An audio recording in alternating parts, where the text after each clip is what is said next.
Bismillah ar-Rahman ar-Rahim. Alhamdulillah. Wa salatu wa salamu ala Rasulillah. Wa ala alihi wa sahbihi ajma'een. Assalamu alaikum wa rahmatullahi wa barakatuh. I would like to start today by reviewing the past tense just a little bit. Just some finishing touches on the past tense. Just making sure you guys know what to do with it. Also making you aware that what I taught you works at the basic level, but there are other levels of past tense, right? But at the basic level, what I gave you works. So what I gave you yesterday, and you have to help me put this review together, what I gave you yesterday is when you're trying to identify what does a past tense mean, you have to look at the ending, right? So huwa nasara, what's the ending that gives away that it's he helped? The ah sound. Huma nasara, what gives away that it's both of them? Ah. In hum nasaru, what part is telling you they or hum? The u. Hiya nasarat, what tells you that it's she? At. Now let's pause there for a second on she, and I want to show you something. Let me make it a little bigger and change the font for you. Read the first one for me. Nasarat. Second one. Nasarta. Third one. Good. Last one. Okay. If I wrote that without the markings, they look identical. You notice that? Okay. The thing I want you to note is students at the beginner's level tend to become a little bit careless. What that means is you see any one of these and your mind immediately goes to one of them that you like more than the others. Some of you really like Nasarta, like it's your favorite.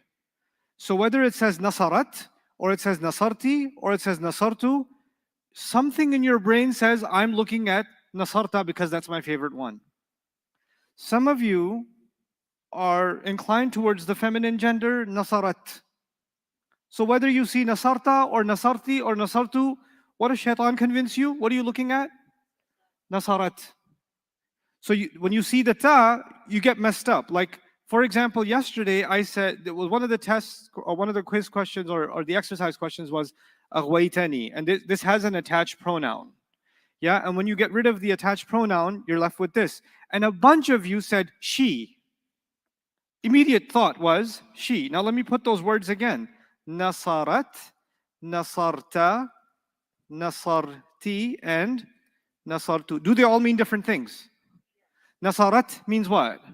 She helped. Nasarta means you helped. Nasarti means feminine you helped. And nasartu means I helped. Okay, now what a lot of you jumped when you heard aghwayta, you jumped to she helped. Why? Because you see the ta, and apparently your favorite word among the four is which one? Nasarat. So you're like, I see a ta, I don't want to think anymore. But if you stop and pause, what would you discover is the actual match for aghwayta? Nasarta, anta. I'm pointing this out to you because this is a common mistake many of you make. You're not the first to make them. There have been thousands before you that have made them. So you have a tendency to make the same mistake. So watch out for it. I'm pointing out to you the places where you end up slipping up, right? So this is one of those places where you end up slipping up, okay? Now, another place you slip up. And I say, who disbelieved? And a very common answer that students give me when I say who disbelieved is she disbelieved. Okay? She disbelieved. Now, why? This is the wrong answer, but I want you to understand why is this such a common wrong answer? Why do so many students, over 50% of beginner students, end up giving this wrong answer for this question? There's a statistical reason here. I want you to be aware of that so you can avoid that mistake for yourself. Kafarti is the feminine you, isn't it? It's the feminine you. And in the English language, feminine, immediately, where does your subconscious mind, what word pops in your head the moment you think feminine? That's why you say she. Because the English language doesn't have a feminine version of you. It has a feminine version of he, which is what? She. But it doesn't have a feminine version of you. It's just you. But in Arabic, there are six different yous. You, both of you, all of you, feminine you, both of you women, all of you women. It's six yous. That's not something we're subconsciously used to in English. So the moment we think feminine, the mind says, oh, I know, she. And that's a mistake. If this was she, it would have actually been kafarat. She disbelieved. You understand? So two possible places of common error I've identified for you. Yeah, these are pitfalls. This is the thing that can be. Students make these mistakes. The problem also with you folks, I blame you, is you're dramatic. So what happens is you make a mistake like this one. You're like, forget it. I don't understand anything. Ah, it's too much. Well, yeah, it's one confusion. Not all of Arabic didn't fall apart. It's not Jenga blocks that you pull the long block and the whole thing fell apart. It's not a house of cards. It's one mistake. Don't dramatize it into, I just don't understand anything anymore. No, you don't understand one issue. Don't take one issue and make it everything. So what happens then is you end up overwhelming yourself, and when you overwhelm yourself, your brain stops working, and even the problems that were easy now become difficult because you've already told yourself it's difficult. Let me tell you something about, you probably already know this, those of you that have played sports before. Sports have a lot to do with athletic ability, but equally sports actually have to do with psychology. Sports, and every great team in the world and any sport has a sports psychologist. They actually have a sports psychologist. If you get under the skin of your opponent, if you get them anxious or nervous, or their normal performance goes away, doesn't it? And some of you aren't athletes, but you're gamers. How many gamers here? I'm a gamer.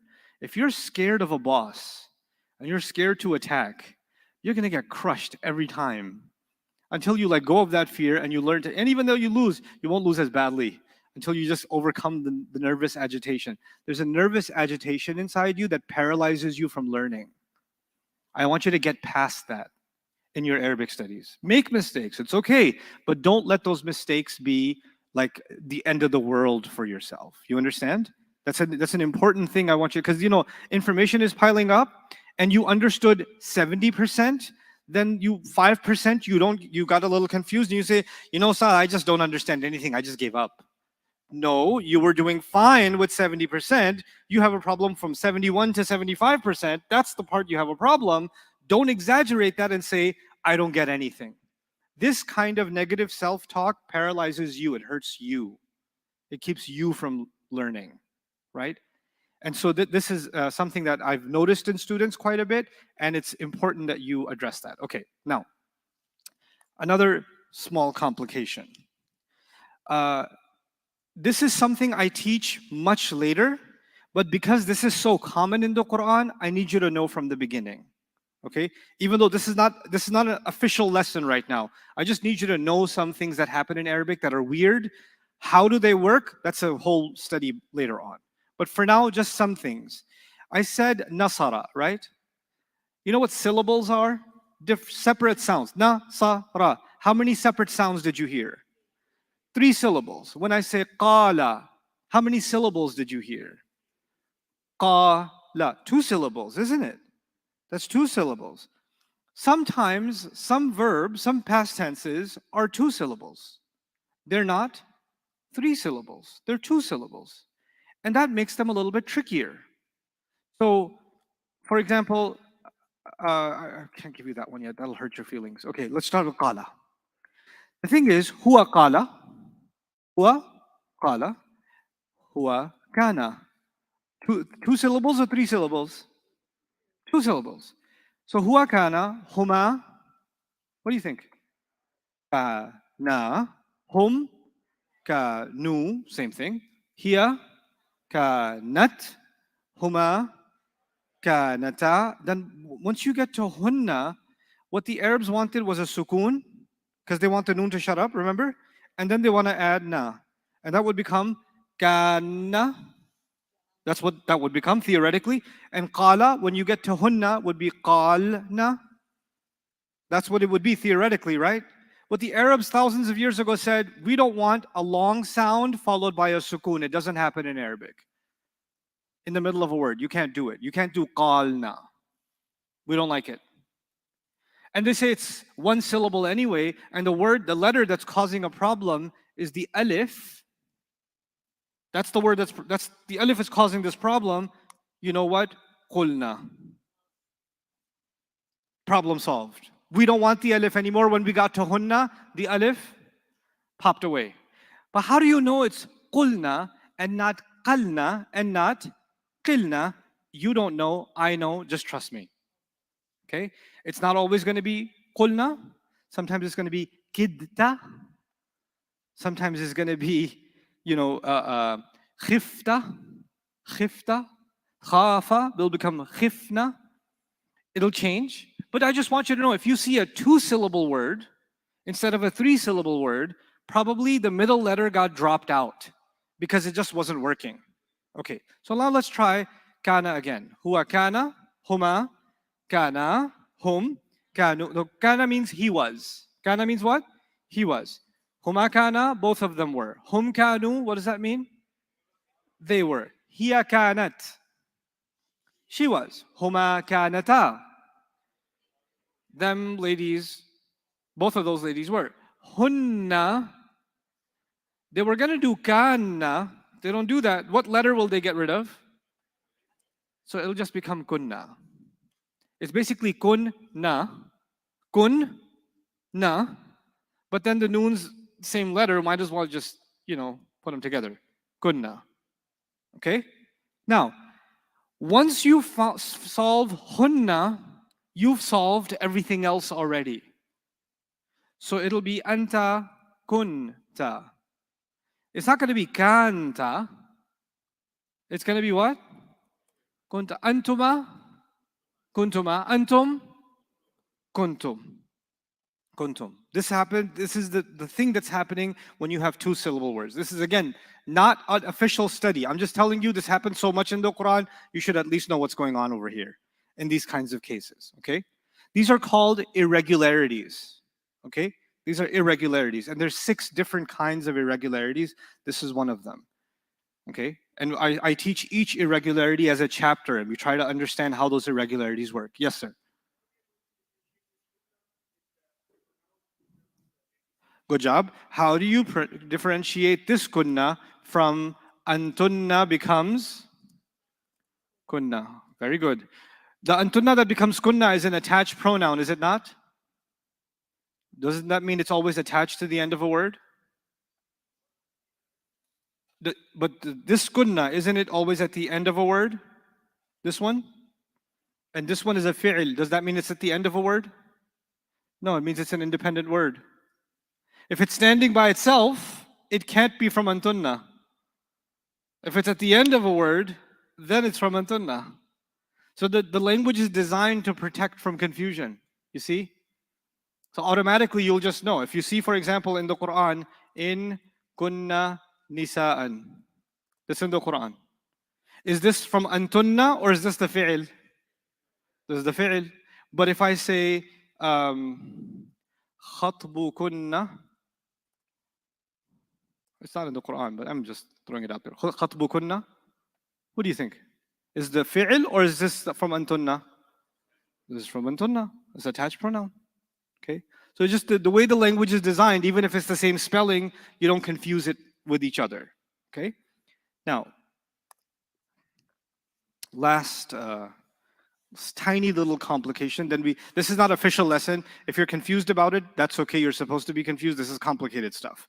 But I'm giving you some extracurricular juicy bits. And then we'll go back to the official curriculum. So you won't even find this in the transcripts because I don't want this hurting your head. So the Arab word is hadaya. Don't write this down. It's what? Hadaya. So there are 3 vowels in Arabic: alif, waw, and ya. Those are vowel letters. Alif, waw, and ya. If your last letter is one of them, like hadaya or da'awa, the Arabs don't like to do that. They don't like to say hadaya and da'awa. So they say this, let's replace this vowel, hadaya, with a much By the way, if it's ya, who's the doer? Who's the doer in hadaya? He. And who's the doer in da'awa? He. Because ending is like nasara, isn't it? But the Arabs don't like vowels at the end to be ya and waw. So they replace this vowel with a vowel that will sound nicer. So what they do is they say hada. Instead of saying hadaya, they say what? Hada, and it still means he guided. It actually still means he. This is a little bit confusing because you remember reading nasara. When you hear an extra it means how many? Both of them. How will you not confuse this with both of them? You see how many letters this is? 3 letters, which means the third letter is not the alif gets added as the fourth letter, doesn't it? This is the third letter, so this is still within the range. Again, there's more to it, but I'm simplifying it at your level right now. So hada means what? He guided. They're not going to say da'awa, he invited. They're not going to say that. What sounds a lot better than da'awa? Da'a. Da'a. And da'a means he invited. He invited. Okay? Hadat. Don't worry about the conjugations. If you want to do the whole chart, it'll give you a headache. This is not the time. Okay? This is what causes a lot of depression, clinical depression among Arabic students, the irregulars. But I wanted you to know what's ahead of you, so you're ready for future trauma. But from now, okay? Let's get back to our original work. Yesterday, I taught you the endings of the past tense. You're responsible to know them from now. I taught you 2 additional concepts. One additional concept was, yeah? Question? Yes? Mention if you have alif, waw, ya at the end, then Arabs don't like it at the end. Well, if waw and ya they don't like. They replace the waw and the ya with an alif. Oh, okay. Cool. In a past tense. Yeah. Okay. Go on. Good. Okay. So I taught you 2 additional concepts yesterday. One additional concept was when you attach a pronoun to a fi'l, you have to follow a process to make sure you get the meaning right. Do you recall that process? Identify the what? Not identify the pronoun is the wrong thing to say. Identify the attached pronoun. Identify the attached pronoun because the fi'l itself also has a pronoun. So if you say identify the pronoun, oh my God, disaster. Identify the attached pronoun. If you find one, then what do? You ignore it. Then you translate the opening fi'l, whatever the doer was, and finally you can translate the attached pronoun, which was supposed to be in nasab status. Okay, that was the process. That was one concept, in addition to fi'l madi, the past tense that I taught you. The second concept that I taught you is sometimes the Arabs like to use an outside doer. Towards the end of yesterday, I introduced you to the concept of the outside doer. What does outside doer mean? I don't want he, she, they, you, I, we to be the doer. I want, let's say, the Muslims to be the doer, or the teacher to be the doer, or the car to be the doer, or even Allah to be the doer. I want somebody mentioned by name, like a noun, not a pronoun, a noun to be the doer. How do I do that? You make them an outside doer. Well, how do you make an outside doer in Arabic? You follow 2 things. One, the fi'l itself has to be what version? One or the other? Huwa version or hiya version. So from what we memorized, it's got to be either the nasara version or the nasarat version. It's got to be one of those 2. And then the outside doer has to be where? Sometime after, could be immediately after, could be 2 words after, could be 3 words after, that's okay. But what status does it have to be? Fa means so. Qala lahum. Fa means so. What does qala mean? He said. Very good. What kind of word is lam? Ba, ta, kaf, lam. What is that? Which means that the word hum is what status? Is jar. Now, qala is what version? Huwa version, hiya version, anta version, nahnu. What version is that? If it's huwa version, I should look for an outside doer. Maybe I will find one, maybe I won't. If I don't find one, The answer is huwa. If I find one, then the answer is whatever I find. How do I find an outside doer? It has to be after, and what status? Rafa. Is there an outside doer? Where? Hmm. The word Allah. How do I translate this? So, fa means so. Allah said, lahum. What do you think that means? Said to them. So Allah said to them. So Allah said to them. You figured out all the pieces. Fa, qala, and then Allah, who is the outside doer, and then lahum, you added it to it. So Allah said to them. Okay?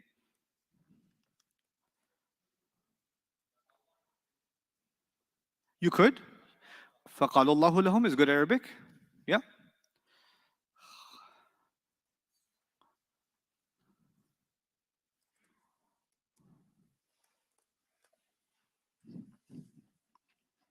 خَلَقَنَا اللَّهُ. خَلَقَنَا اللَّهُ. What khalaqa means created. Can you translate khalaqa for me? Who created? He. He created. What's the attached pronoun here that you had to ignore? What does na mean? Us. So when you translate khalaqana, what does it mean? He created us. Is the word Allah qualified here in the sentence as an outside doer? What qualifies it? Okay, after and rafa is one part. What's the other part? You can't even have an outside doer if the fi'l itself is not ready to accept it. What kind of fi'l accepts an outside doer? Huwa and hiya. Is khalaqa the huwa version? Yeah. Translate this for me. Allah created us. Khalaqana Allahu. Allah created us. Okay? Nicely done. Those were the two lessons additional to past tense that I taught you yesterday. One, the attached pronoun. Two, the outside doer. These two lessons don't just work for past tense. These two lessons work for present tense, same way. These two lessons will, one of them, attached pronoun, will even work for commands and other kinds of fi'l. It works throughout. It's great. You don't have to relearn any of this. It stays. Same rule, same formula, same problem, same solution. But today, I'm not going to talk about the past tense. That's in the past. Today, I'm going to talk to you about the present tense. And the present tense is great because it covers the present and the future. It actually covers the present and the future, okay? Now, let's start with a little exercise. Yeah. With who are here, but the examples you gave are also covering huma and hum Where? in the same page, right? Like Which page are you looking at? Show me what page you're 43. looking at. Two Muslims said, page 43. Oh, okay. Yeah. It should be 30 something, right? It's 43. 43. Yeah.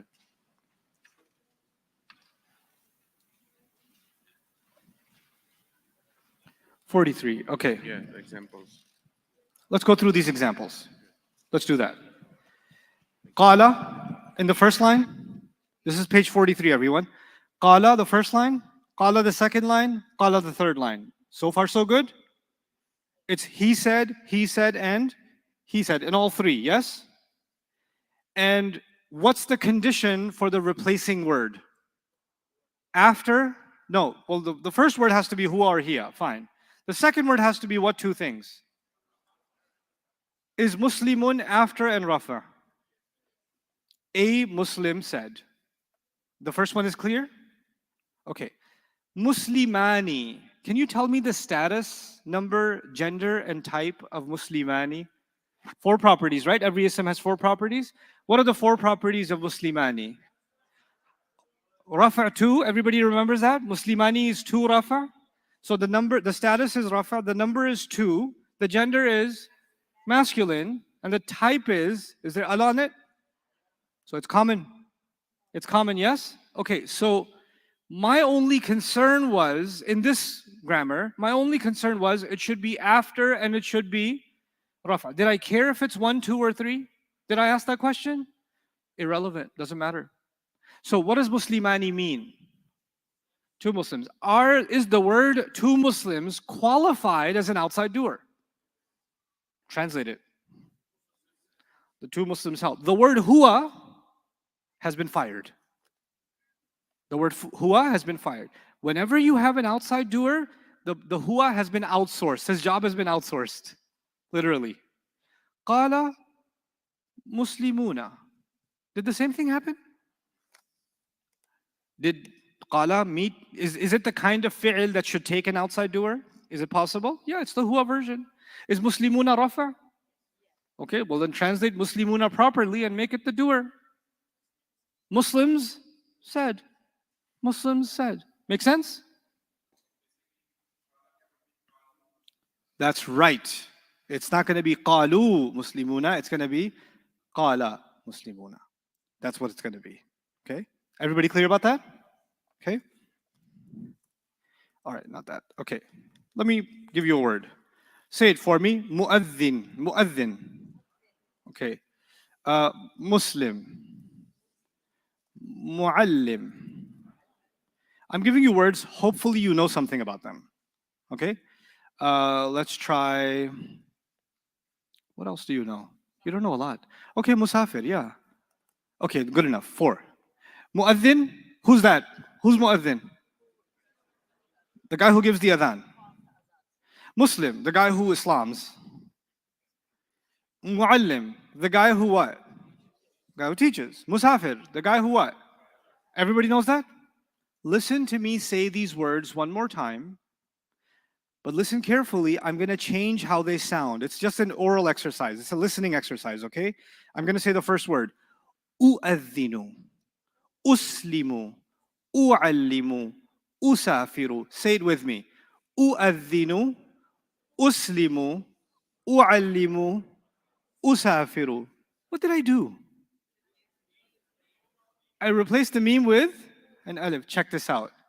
You know mu'adhin is the guy who gives the adhan. You already knew that. Okay? U'adhinu means I give the adhan. It's a whole sentence. U'adhinu means what? I give the adhan. Uslimu means I accept Islam. U'allimu means I teach.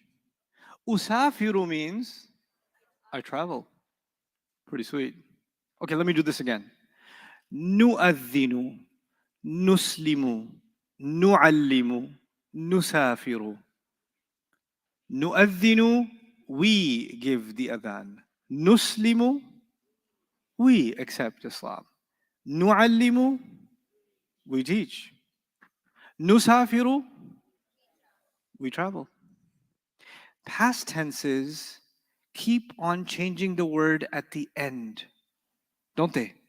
Present tenses keep on changing the letter in the beginning. Different thing, different animal. That's the best way to not confuse the past tense with the present tense. The past tense is at the end, and the present tense is a new beginning, literally. Okay? It's always a beginning. Okay, now, couple of introductory points. First, the first letter, well, I give you u, and what else did I give you? Nu, yeah? Sometimes it's u and sometimes it's a. Sometimes it's u and sometimes it's a. And sometimes it's nu and sometimes it's na. But you don't decide. You don't decide if it's u or a or nu or na. The Arabs already decided that for you. So if they say usafiru, means I travel, you don't get to say one day I'm in the mood to say asafiru. That's Punjabi, that is not Arabic. If they say u'allimu means what? I teach. And you say, no, I like a'allimu. A'allimu. No, that's Bahasa, but that's not Arabic. Whatever sound they gave you is the sound you have to keep. And if it was u'allimu, then the we version, the nahnu version will be nu'allimu. You cannot say u'allimu and then say na'allimu. If they gave you a sound, you stick with the same sound. So watch this. Ad-durusu means I study. Ad-durusu in Arabic means what? I study. How do I say we study? You don't say nudrusu. You have to say what? Nadrusu. Once you have the sound, respect that sound, and every replacement will be the same kind of sound. You with me so far? Okay, so now we know two. A means what? A or U in the beginning means what? I. And na or nu in the beginning means what? Astaghfirullah. I seek forgiveness of Allah. How do I say we seek forgiveness of Allah? Nastaghfirullah. Nastaghfirullah. A'udhu billahi minash shaitan ar-rajim. I seek refuge. We seek refuge. Na'udhu billahi minash shaitan ar-rajim. Cool. Iyaka na'budu. Who worships? We worship. How do I say you? I worship. أعبد قل يا أيها الكافرون لا أعبد. Tell them I don't worship what you worship. لا أعبد. How do I say we don't worship? لا نعبد. لا نعبد. Some of the stuff you already know, you're like, ah, yeah, I know that one. Ab to agay.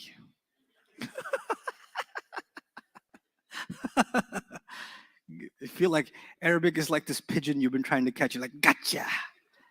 Astaghfirullah. Okay, so we got two letters. And now you hear the khatib every week. You hear the khatib every week. And right before you go in your coma, you hear it. Inna alhamdulillah alladhi nahmaduhu wa nasta'inuhu ونستغفره ونؤمن به ونتوكل عليه ونعوذ بالله من شرور أنفسنا ومن سيئات أعمالنا.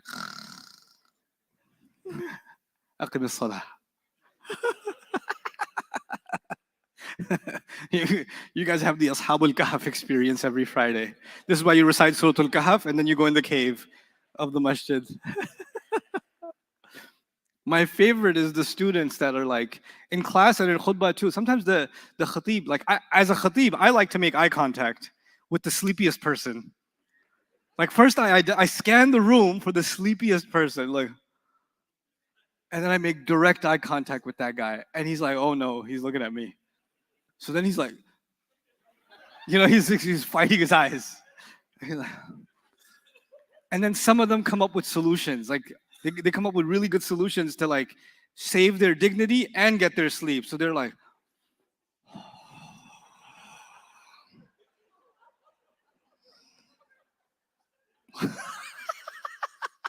they're so spiritually moved. They travel to another spiritual realm.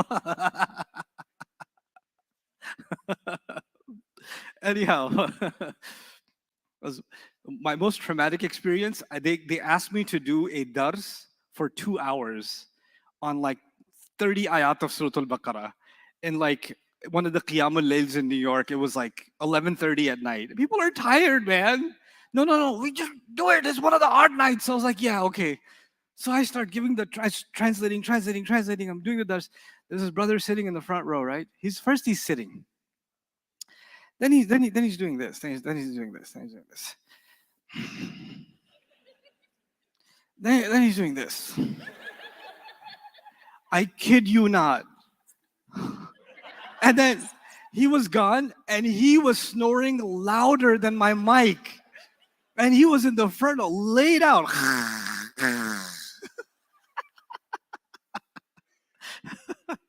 It's like, it looked like one of those evolution diagrams. Anyhow. So, a or u means what? I in the beginning. Na or nu means we. Okay? Yeah, what's your question? No. Okay. That's not a present tense. That's not. Good thing you asked. When they say aqimus salah, they say something else. Not this lesson. That's later. Maybe tomorrow, day after, maybe. Okay? Nope. Not aqimus salah. Nope. Make istighfar. Say astaghfirullah. That one works. For you, a'udhu billah, astaghfirullah. Stay in your neighborhood. Okay? You got a little too excited. Okay? Teach you how to ride a tricycle, you want to jump on the highway. Like, okay, you're gonna get run over by. Easy. Okay.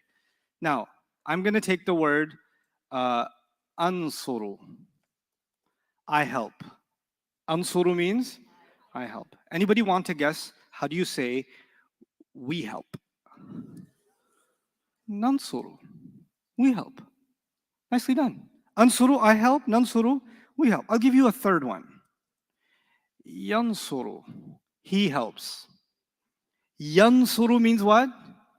For some reason, the Arabs decided that a ya in the beginning means he. Don't ask me. I didn't come up with it. Ya means what? He. So when they say yu'allimu, who teaches? It's not you allimu. It's he allimu. Okay? So yu'allimu means what? He teaches. Yu'allimu. Okay, let's convert yu'allimu. How do I say I teach? Is it a'allimu or is it u'allimu? Why is it u'allimu and not a'allimu? Once you have a sound, all the versions will have the same sound. That's not up to you. You don't get to mess with it. Okay, so how do I say we teach? Nu'allimu. So it would be wrong to say unsuru on the top line, or nunsuru, or yunsuru. I don't know what that language is. It's not Arabic. And if you say on the bottom line, a'allimu, na'allimu, ya'allimu, that's not Arabic. So it's going to be either a or u, but decided by who? The Arabs. And why did they decide it? That's a later course. Then I expect my students to know when is it a and when is it u, when is it na and when is it nu. I expect them to know that when they learn a little bit of sarf. But right now, that's not the case. Okay? Now, we've got 3. And the ya means what? Okay. Now, let me ask you this. What does ani mean? Have you come across ani in this course?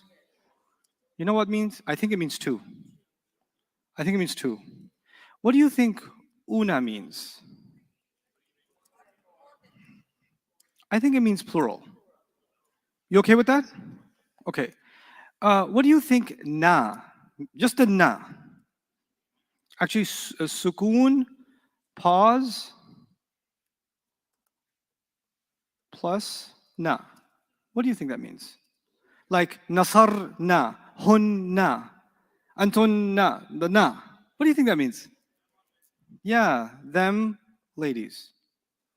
I'm just showing you 3 endings. Ani, una, and na. Let me say that again. Ani, una, and na. Okay.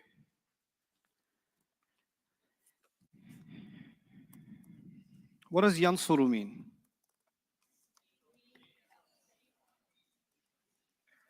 How many is he helps? 1 person. He's 1 person. Okay. What if I added ani to him? That would be, what part of this word, think about this like this. What part of this word is he? Yeah. What part of this word multiplied it by 2? Ani. What did the answer become? Both of them help. So it's the ya means what? He. The ani makes it multiplied by 2. What if I wanted to multiply it by plural? What do you think I should do? Yansuruna, yansuruna.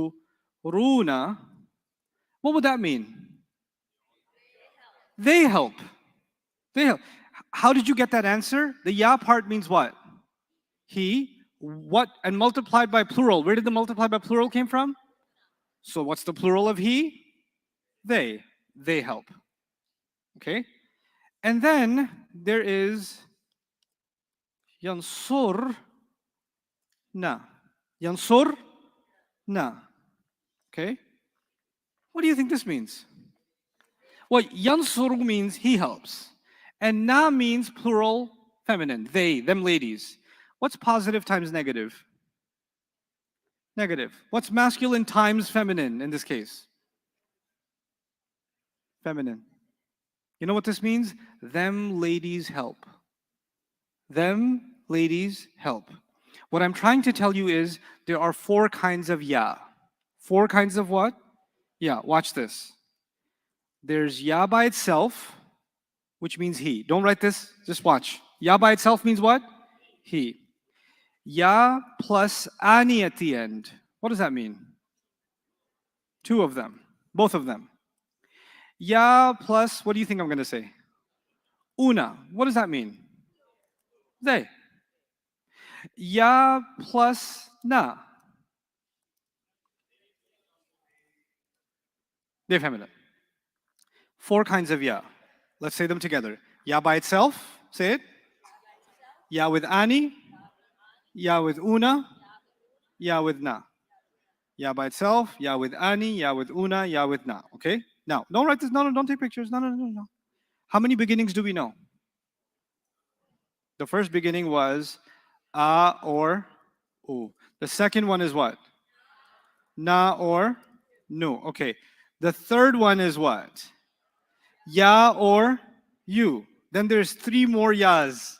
What are the three more yas? Ya with ani, ya with una, and ya with na. Okay, let's try something. I say yadrusu, means he studies. Okay, work with me here. Yadrusu, he studies. How do I say I study? Adrusu, I study. How do I say we study? Good job. Nadrusu means we study. Careful before you answer. How do I say both of them study? What beginning, what ending? Yadru, yadrusani. Both of them study. They study. Yadrusuna. Those ladies study. Yadrus. Remember them ladies like to shut the word up before they come over? Same thing in the past, same thing in the present. It's a timeless phenomenon. Yadrus na. Okay? Okay, let's try yu'minu. Yu'minu means he believes. Yu'minu means what? He believes. Okay, I believe. Yu'minu. So, u'minu. Good job. U'minu. We believe. Nu'minu. Both of them believe. Both of them believe. What beginning, what ending? First tell me that. Ya beginning and? What does that mean? How to say it? Yu'minani. Yu'minani means what? They both believe. How do I say they believe? ذلك الكتاب لا ريب فيه هدى للمتقين الذين يؤمنون.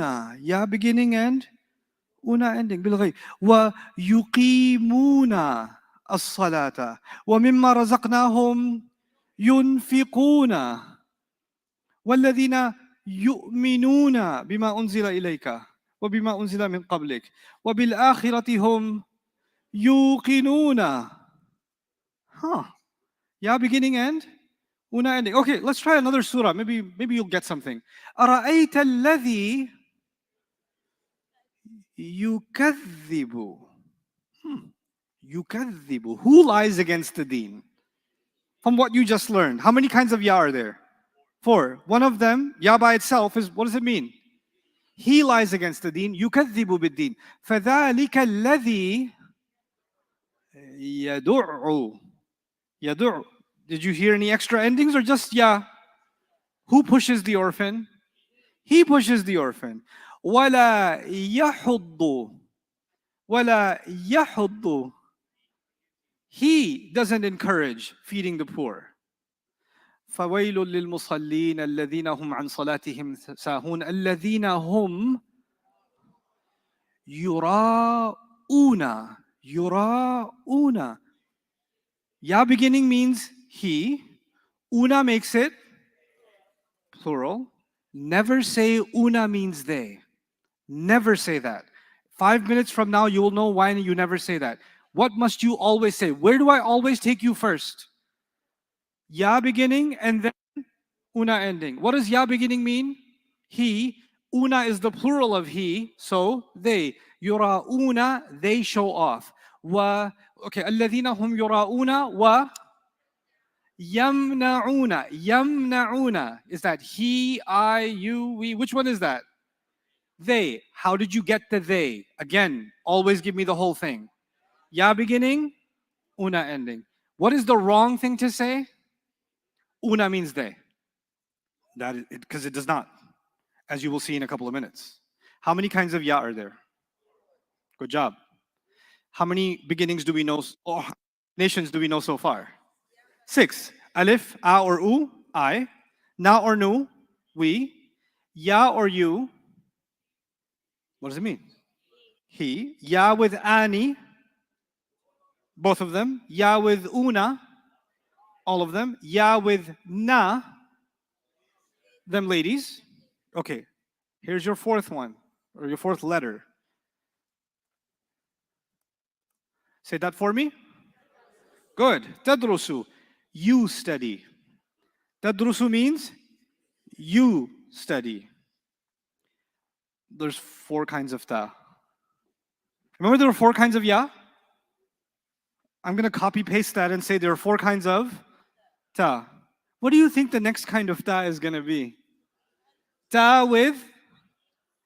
So if tadrusu means you study, tadrusani. No, not they both. What does ta mean? What does ta mean? You. You see why you have to go to the beginning every time? Because if you say ani means both, wrong. Ya with ani, both of them. Ta with ani, both of you. Now, tadrusuna. Tadrusuna. What does the ta mean? Ta means you. What does the una do to it?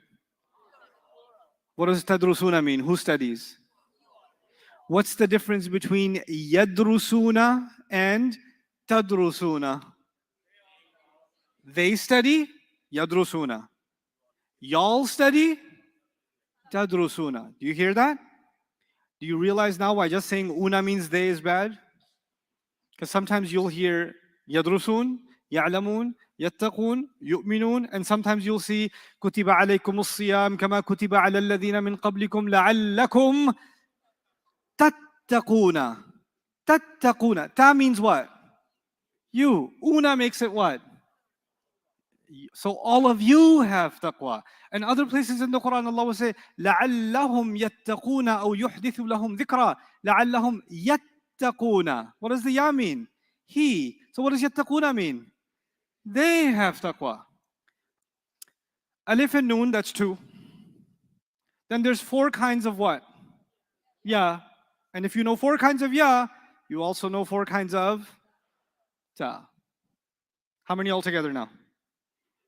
2 plus 4 plus 4, 10. 10. There's only 2 more I want to teach you. If you know 2 more, you're good. 99% of the problem is solved. Yesterday I made you memorize Huwa nasarahuma nasarahum nasaru. Why am I doing this by myself? Huwa nasarahuma nasara. Why am I doing this by myself? Huwa nasarahuma nasarahum nasaru. Hiya nasarat. Huma nasarata. Hunna nasarna. Anta nasarta. Antuma nasartuma. Antum nasartum. Anti nasarti. Antuma nasartuma. Antunna nasartunna. Ana nasartu. Nahnu nasarna. I'll take your question in a minute. Just a minute. Today I'm not going to make you memorize. I'm not going to make you say huwa yansuru huma yansurani hum yansuruna hiya tansuru huma tansurani hunna yansurna anta tansuru antuma tansurani antum tansuruna anti tansurina antuma tansurani antunna tansurna ana ansuru nahnu nansuru. That's on page 39. I'm not going to make you memorize that yet. Not in this class. I'll give you the shortcut this time. But if you're good Muslims, then that's up to you. That's between you and Allah. Page 39 is between you and Allah subhanahu wa ta'ala. But what I will give you is 12 shortcuts. How many? How many did I give you so far? I gave you 10. I only have to give you how many more? But I need you to know these 12 shortcuts off the top of your head. I'm not going to write them on the screen. When I am done giving you all 12, you will write them in your notes from memory. The way I told you, a and u, na and nu, ya by itself, ya ani, ya una, ya na, ta by itself, ta ani, ta una, ta na, and the last 2.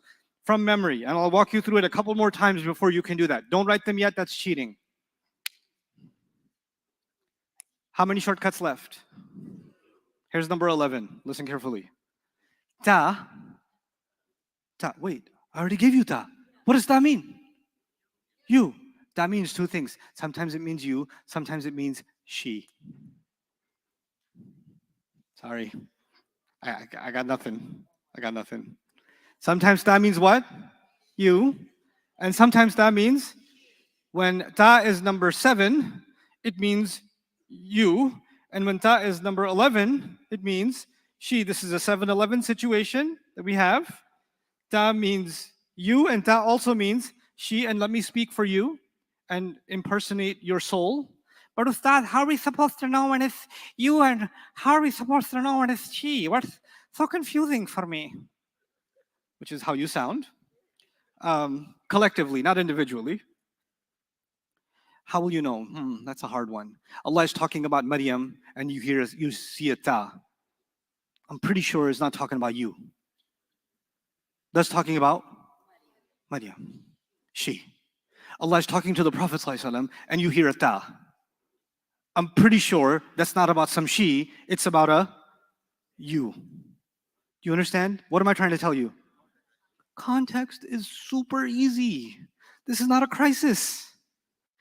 Arabic grammar is about figuring out math problems. But language isn't just math problems. Language is common sense. All of this in the end, if you learn all of this grammar, but in the process lose your common sense, that's a disaster. At the end of all of the grammar study, the thing that will start clicking, making everything click together, is actually common sense. These are common sense rules. So, how will you know the difference between 7 and 11? Context, common sense, easy. And if you have a problem with that, see me after class. I'll talk some sense into you. Okay. That's number 11. Only one left. Number 12. Ta. Okay. It's ta with ta beginning, ina ending. Number 12 is weird. Ta beginning and ina ending. It actually means anti. It's the only weird one. What does anti mean? No, it doesn't mean she. No, that's hiya. Yeah, it's the feminine you, isn't it? It's the feminine you. So here's how it works. If I was talking to Ali Ahmed, I would say, Anta tadrusu. Tadrusu. What's your name? Atiya, if I was talking to you, I would say tadrusina. Anti tadrusina. But if I was talking to Ali Ahmed, I would say Anta tadrusu. Ijlal, Anta tadrusu. Atiya, Anti tadrusina. You understand? So when you talk to a female and you use anti, you have to start with a ta and end with ina. It's a weird thing they have. That's why it's number 12. Sticks out. Let's see if we can construct from memory without writing, all 12 shortcuts from memory. A and u, where a and u means what? I. Good. Na and nu means what? We. Ya and you means what? Once you get to ya, it's not just number 3. Number 3, 4, 5, 6 are solved. How? Ya by itself, he. Then what? Ya plus ani, ya beginning, ani ending. What does that mean? Both of them. Then what's the next one? Ya with? Good. Ya with una, which means they. They. What's the 6th one? Ya with na, which means them ladies. Okay, there's 4 kinds of ya, followed by 4 kinds of ta. Very good. Ta by itself, not she. No, not this time. Ta by itself, you. Ta with ani, both of you. Ta with una, all of you. Ta with na, you ladies, you women. Number 11 and number 12. Uh-oh. Number 11 is ta, meaning she. And number 12 is ta with ina, meaning anti or you feminine. Anti, okay? You feminine. Write that down from memory. Somewhere on there. Page 39.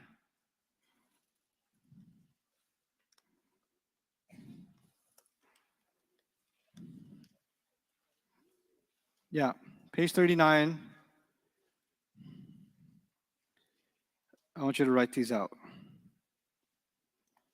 Even though they're written on page 40, I want you to write them from memory.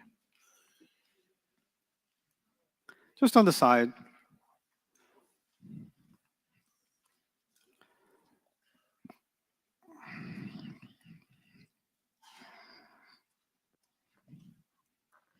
Let's write them together, but you will guide me. What's number one? You don't have to write them in Arabic. Your Arabic is disgustingly ugly. Okay? A or U is what? I. Second one. Na or nu is we. Okay? What's the third one? It's actually ya or you. Could be either one, right? Ya or you is what? He. This time I'll just use the letter Y. You already know it's going to be ya or you. You already know that part. Ya plus what? What does that mean? Okay. Ya plus una. Okay. And ya plus na.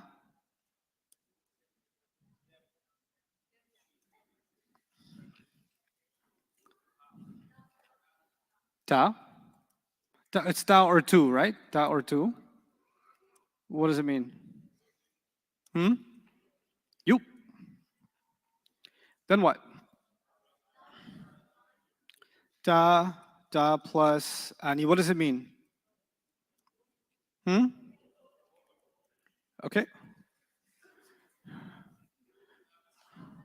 Da plus una. Okay.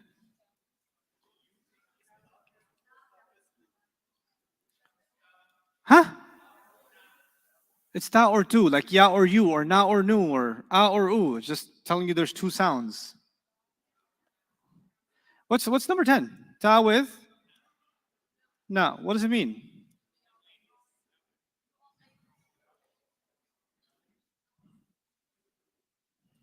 Sorry, misspelled. Okay, number 11. Ta.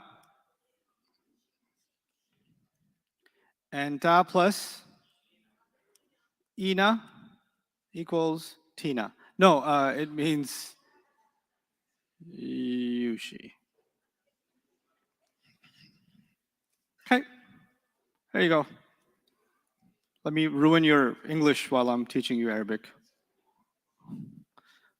Yeah. Two? Will it just be the?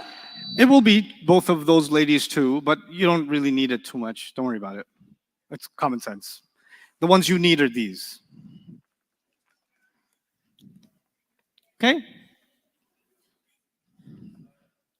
Everybody got it? No? Good.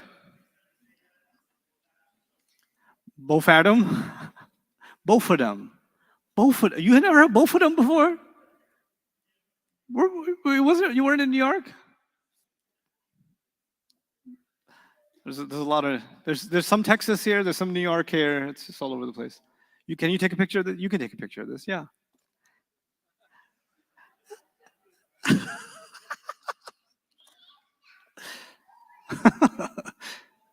Huh? No, I'm not gonna pose again, no.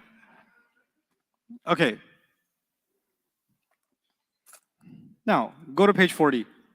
Impress me. Actually, not 40. I want you to go to page 41. And don't look at these shortcuts. I want you to use your memory right now. You wrote them down.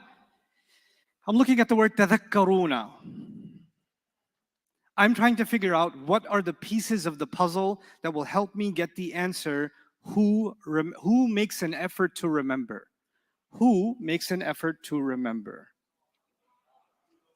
Ta means process. I never get tired of saying it. Ta means what? You. Una makes it what? All of you make an effort to remember. قَلِيلًا مَا تَذَكَّرُونَ. How little the effort y'all make to remember. بِآيَاتِنَا يَظْلِمُونَ.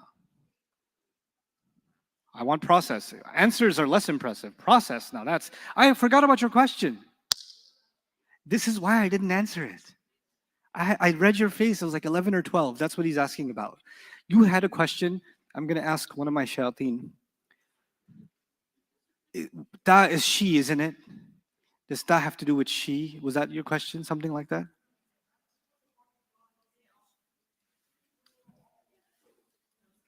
Oh, okay, fine. It was close. Okay. That's what I thought. Pay attention. Okay, yadlimuna. What's the first part? What does ya mean? What does una do to it? See, I keep asking that question because then you won't forget. Otherwise, yadlimuna, they do wrong. Tadlimuna, they do wrong. You're just going to mess it up. Follow this in the beginning until it becomes ingrained. Okay? وَفِيهَا تَمُوتُونَ. In it, who shall die? That means what? You. Una makes it. Y'all shall die. أَتَوَكَّأُ عَلَيْهَا, says Musa to Allah. أَتَوَكَّأُ عَلَيْهَا. I lean on it. Where's the I coming from? How do I say we lean on it? نَتَوَكَّأُ عَلَيْهَا. How do I say they lean on it? يَتَوَكَّؤُونَ عَلَيْهَا. يَتَوَكَّؤُونَ عَلَيْهَا. Okay? أَتَوَكَّأُ, I lean. Fa means so. I want to see if you can tell me the right answer for taqulu. I'm going to remind you, this has to do with your favorite store. This has to do with your favorite store. Think about your shopping experience. Late at night, near a gas station. 7-Eleven. You or she. So who says? You say or she says. Both of those are correct answers, but in a context, only one of them is the right answer, yes? Without context, either one. But in context, only one of them will make sense. لَعَلَّهُ يَتَذَكَّرُ. يَتَذَكَّرُ. Is there anything at the end other than the ya beginning? No extra stuff. Who makes an effort to remember? He makes an effort to remember. Good. نَخَافُ. Who fears? Where did you get the we from? Okay. One time I was in teaching this class and I said, where did you get the we from? And one kid said, Best Buy. Okay. Okay. Yuridani.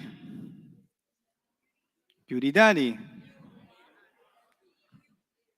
You means you. Annie means Annie. You, Annie. Both of you. Very good. Both of you.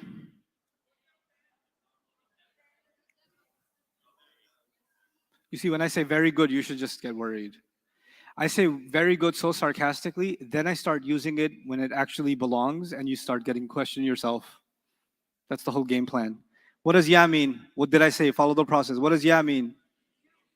Ya does not mean you. I forgive you. Ya means he. Annie makes it both of them. Yakhsifani. To put together. Who started sticking together? Both of, the question is both of them or both of you? Both of them? If this was both of you, what would it be? Good job. تخصفاني. يمشون في مساكنهم. يمشون. They, isn't it? He. Ya beginning, una ending.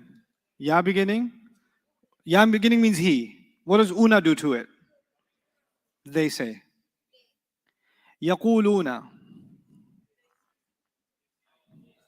You say or they say? They say. فَسَتَعْلَمُونَ. Cool word. Fa, does anyone remember what fa means? Good. Fa means so. Sa means soon. Sa means soon. So what does fa sa mean?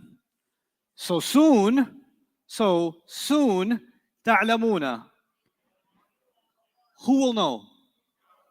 You all will know. فَسَتَعْلَمُونَ. Rahul, generally means soon or Sa means soon, yeah. soon? Okay. Yeah.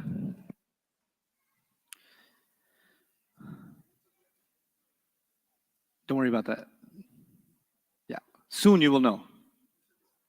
Not in this class. لا يخلقون شيئا. Who doesn't create anything? They don't create anything. Where did you get the they from? Again, process. Ya beginning means he. Una makes the plural of he, they. Is this getting easier? Okay.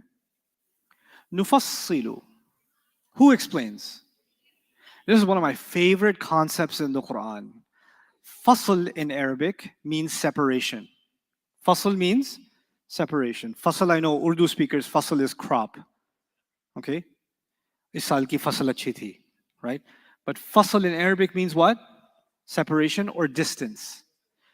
Fasila is used in Arabic too. Yeah, al-fasl bayna shay'ain, the distance between two things, which the Urdu speakers use fasla or fasila, right?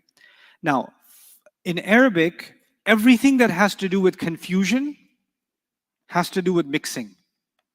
So the words that Arabs use for confusion are also the words Arabs use for what? Mixing. And every word that has to do with clarity has to do with separation. It's pretty cool. Confusion has to do with what? Mixing. And clarity has to do with separation. Like for example, bayyin. Bayyin means clear. Bana in Arabic, where it comes from, means to separate things. Bana. Wadah, wuduh means separation. Fasl also means what? Separation. Now, fassala, another meaning of fassala is to explain. So when you explain something, it becomes what? Clear. But the concept is we break things apart so each concept can be understood at its own, and then you can put them together and make sense of the whole thing. Like if you have a difficult mathematics problem, you cannot solve a mathematics problem except when you have to break it up step by step by step until you follow all the procedures, and then finally at the bottom of all your work, you get the answer. But you have to break things apart.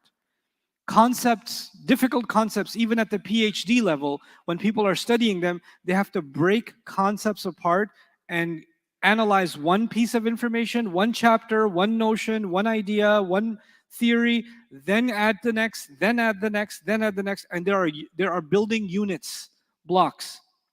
In fact, this is a philosophy of language itself. Words are made up of letters, and each letter has a sound. And when I'm saying the word word, you heard a number of sounds in a certain order. Each one of those sounds was separate from the other, allowing you to make sense of it. If the sounds of those words were not separated, then you wouldn't get what? Clarity. Clarity comes from separation of sounds. Then in a sentence, clarity comes from the separation of words, not just the letters. Now words have to be separated. Then sentences have to be separated. Then paragraphs have to be separated. Then chapters have to be separated. Then books have to be separated. Then departments in the library have to be separated. Universities have to be separated. You understand? Every knowledge actually is the root of all knowledge is actually what? Separation, distinction, separation, distinction. In fact, when you're studying for an exam, the quickest way to study for an exam is to go to the glossary of terms and make sure you know all the definitions, isn't it? And the definitions are what? Separating each concept from every other concept. That's exactly what it boils down to, doesn't it? So when Allah says nufassilul ayat, coming back to this, Allah says that is how we explain the ayat. Meaning, who takes responsibility for explaining the Quran? Allah Azza wa Jal Himself says, we ourselves explain the Quran. And in the word explain, He gave us the formula. How does He do it? Separating one concept from another, one surah from another, one story from another, right? One situation from another. And by separating all of them, you start getting clarity about this fits here, this fits here, this fits here, this fits here, which gives us the meaning of the word hikmah. Hikmah in Arabic, which is translated wisdom, actually means وَضْعُ شَيْءٍ فِي مَحَلِّهِ, when you put something where it belongs. And when you clean up a room, when you clean up a kid's room, you put the socks where they belong, you put the laundry where it belongs, you put the toys where they belong, you put the notebooks where they belong, the stationery where they belong. What are you doing? You're separating things and putting them where they belong. Allah separated His ayat and put every ayah where it belongs. He separated this, like, Baqarah has Musa alayhi salam, and A'raf has Musa alayhi salam. But He separated them, didn't He? He could have put them all together. He separated them. There's a reason He separated them. You wouldn't get the clarity if they were put together. There's a purpose behind it. So Allah even creating separation in the Quran of even similar concepts is for a reason. There's a reason that He did that. So there's so much loaded wisdom inside just this phrase, كَذَلِكَ نُفَصِّلُ الْآيَاتِ. This is how we explain the ayat. This is a hard one, I'm warning you. يَتَرَبَّصْنَ.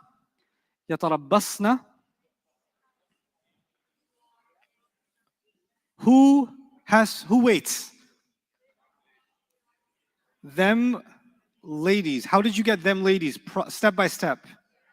Ya beginning and na ending. Just don't worry about how big the word is in between. That's not your concern. Your concern is beginning clue, ending clue. Problem solved. Yatarabbasna, those women wait. Okay? يَتَرَبَّصْنَ بِأَنفُسِهِنَّ ثَلَاثَةَ قُرُوء. This is talking about the ayah of divorce. When a man divorces a woman, then they must wait by themselves, meaning they cannot remarry until 3 periods are done. ثَلَاثَةَ قُرُوء. Right? So that's what this is referring to. يُعَلِّمَانِ. Pieces. What are the pieces? You meaning he. Good. Ani makes it. Therefore the meaning is? They both teach. Excellent. يَتَعَلَّمُونَ. Ya means he. Una makes it. What do you get? They learn. Not so hard, is it? Alhamdulillah. We're just going to do number 3. What's your question? Number 17. It says فَيَتَعَلَّمُونَ. Fa mean so. Ya is for he. Right. Una is plural. So the verb here is ta'allam. I didn't teach you what the word is. I just told you to look at the beginning and the end. Why are you focused on the middle? There will be a time where I'll teach you to focus on the middle. Then you will thank Allah that I didn't make you focus on the middle. And you will remember the days when I didn't make you focus on the middle. Okay. But right now, thank Allah that I'm not making you focus on the middle. Okay? Ask the students who have done this before and ask them how it felt when they were studying sarf, which is about the middle. Okay? يَعِظُكُمْ. There's an old process from yesterday. I wonder if you still remember it. There's an old process. Oh, it's been a long time. Man, when you were much younger, do you people see an attached pronoun? Where? What is the process that you learned yesterday for attached pronouns? Find it and ignore it, but make sure you understand the meaning. What's the meaning of kum? You all. We'll come back to that. Ya'idhu means to advise. Who advises? He advises. He advises who? He advises all of you. He advises all of you. What am I trying to show you with example number 3? The same thing you did for past tense is the same exact thing you're going to do for present tense. Ignore the attached pronoun, solve the problem, add. Arabic is so easy. It's so easy, it hurts. Huh? Why didn't I say they? Okay, let's figure that out. Kum comes from page 18. Kum comes from, what does antum mean? Well, anta means you. Antuma means both of you. Antum means you all. Doesn't mean they, it means you all. So do you know why I didn't say they? Okay, good. Good mistakes to make, because then The burn never leaves. Okay, the first one's hard, but before salah, just give me number 7. Let's see if you could do that. What is the attached pronoun, ladies and gentlemen? Good job. Ka is the attached pronoun. What do you, if you ignore, what do you have left? Yes, aluna. Yes, aluna. What beginning, what ending? Ya means he. Una makes it. So what does it mean? They ask you. Yes, alunak. They ask you. يسألونك عن الشهر الحرام قتال فيه. يسألونك عن الخمر والميسر. They ask you about the sacred month. They ask you about gambling and alcohol and gambling. Right? They ask you. ويسألونك عن المحيض قل هو أذى. Okay? So, salah time almost. Alhamdulillah, a good number of students were sponsored. If you'd still like to sponsor, there's about 73 students who haven't been. I'm leaving the link on the screen. Let's go make salah. Bismillah wa salatu wa salamu ala rasulillah wa ala alihi wa sahbihi ajma'een.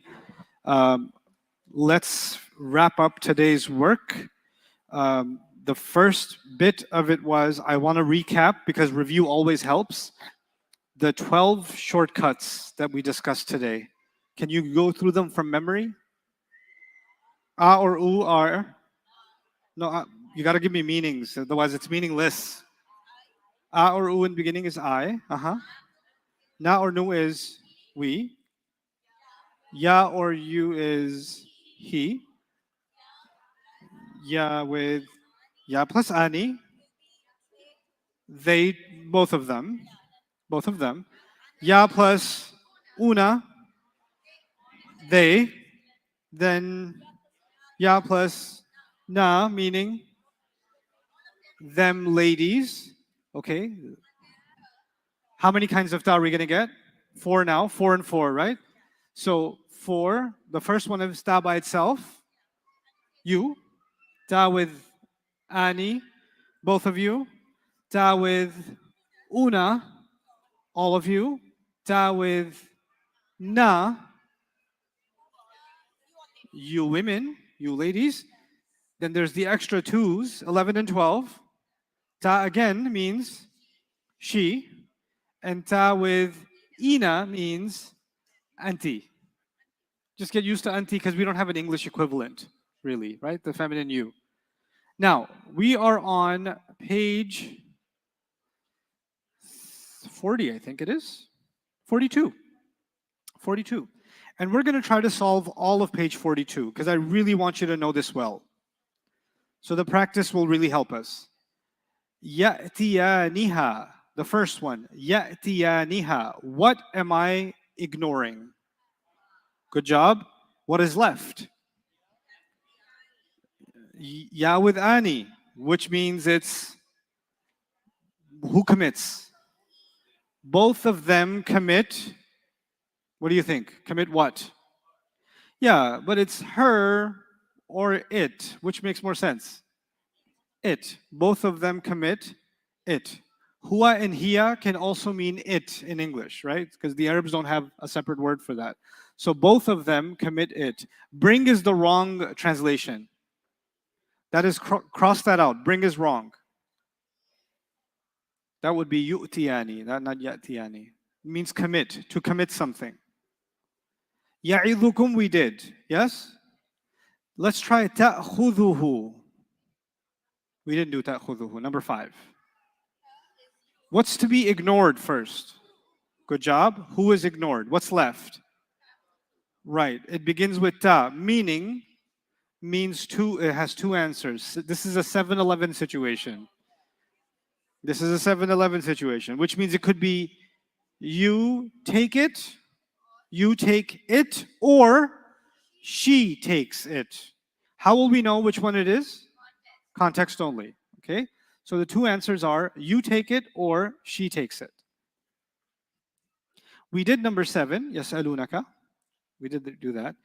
يحاوره in Surah Al-Kahf. فقال لصاحبه وهو يحاوره أنا أكثر منك مالا وأعز نفرا. يحاوره. Who converses with who is the question. What's the thing to be ignored here? So we'll leave that aside. Yuhawiru means the ya beginning tells you who's the doer. He converses with who? He converses with him. He converses with him. Yansurunahu. Somebody solve this for me. Let's see. Nuaim, are you here? Okay. Let's see. Go ahead. Why don't you, Saad? Why don't you try? Saad? Yansurunahu, we Yeah. ignore who first. Good. Then it's ya and una. Yeah. It makes it them. Right. They helped him. Not the past tense. They help him. Why not the past tense? Because this is present tense. Because it's the present tense. They help him. Good job. Very good job. Okay. فَتَتَّخِذُونَهُ. Lady side. Who's got it? فَتَتَّخِذُونَهُ. Any volunteers? Go ahead. Noam, raise your hand so Noam can find you.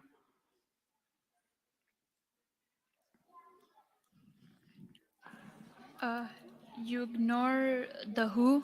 Could you speak a little lower? We can still hear you. You ignore the who, the attached pronoun, and you ignore fa, that means so. So you Right. have tattakhiduna, that and una is you all. So it's, so you all take him. Right. You all take him or you all take it. Okay? You all take him or you all take it. Context. We don't know what the who is referring to. يُؤَاخِذُهُمْ. To hold accountable. Someone holds someone accountable. Ijlal, why don't you try this one? Someone holds someone accountable. So we'll start with ignoring the hum first. Right. Ignore the home. Then we got yuakhizu, and then we start with you, which means he. Good. So he held, and there is no combination then, so just he held them accountable. Okay. He held them accountable is in the past or the present? So he holds them accountable. Good. He holds them accountable. He holds them accountable. Everybody understand that? Okay. The home got ignored. Then we solved the problem. Now the problem is yesterday we translated so many things in the past tense that even now you guys are living in the past and you're not able to move on. This is the present tense. Translate in the present tense. Yes? يُؤَاخِذُهُمْ. نَحْشُرُهُمْ. Who would like to try gentleman's side? Yes? Ayan, go ahead. We gathered them. We gathered. We gathered. Oh, we are gathering them. Okay, we're gathering them, or we will gather them, or we gather them. Present tense. We gather them. Good job. Hum is to be ignored. Nahshuru means we gather. The noon tells you we, and then you solve the problem. We gather them. Good job. Yahzununi, lady side. Let's see. Somebody who hasn't raised their hand before. This is their first day to be heard. It makes me sad that some of you have not raised your hand yet. Let's see. I'm gonna wait. Let's make this awkward. It's fine. The little girl? Okay. Yes, you. Okay. Which one? You? Oh. Neither of them? I'll wait. That's okay. Yeah, we can both wait. It's fine. Go ahead. Ni is the like attached pronoun. Good. Ni is the attached pronoun. So yeah means he. Good, And there's okay. no other like ending, so it means he saddens me. He saddens me. It could also mean it saddens me. So it could mean he saddens me or it saddens me. Very nice. يعلمك. يعلمك. I pick someone who is, yes. Raifi? Red, in the red, the young man in the red. Tell me your name again, young man. Muhammad. Muhammad. تفضل يا محمد. You, ka is the attached pronoun, so Good it is job. to be ignored. Yu'allimu is the word. You is he. Good. So is he teaches he teaches he teaches us. No, he teaches them. What does ka mean? Ka comes from anta. Anta is you all. You, not you all. Yeah, You. you. So why are you saying us? He teaches teaches. you. Yes, good job. He teaches you. Very nice. Ya'kuluhunna. Ooh. Ooh, what is this? Yes, young lady, over here. Naim. Tell me about ya'kuluhunna. Okay, so hunna is the attached pronoun, so Good we job. need to ignore that. Ya means he. Hunna means them. So yakuluhunna means he eats them. He. It's true. That's what it means. Yes. That means ya'kuluhunna. Okay. What is this talking about? Read Surah Yusuf. Who eats something? Someone eats something. Unabbi'ukum. Unabbi'ukum.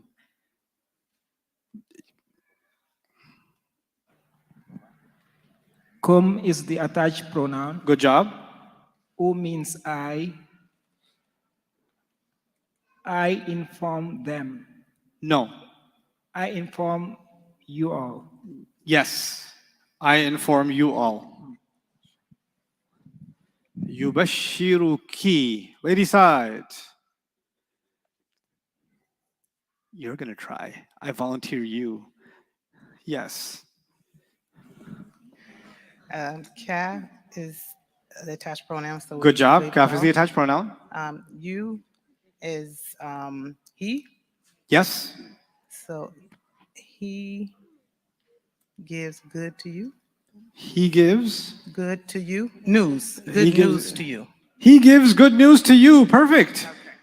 Perfect. And the you is feminine. It's ki, it's not ka, right? So it's ki. So it's the feminine you. Okay? Allah gives you good news of a child. Who's this talking about? Maryam. Good. يحذركم. يحذركم. Yes.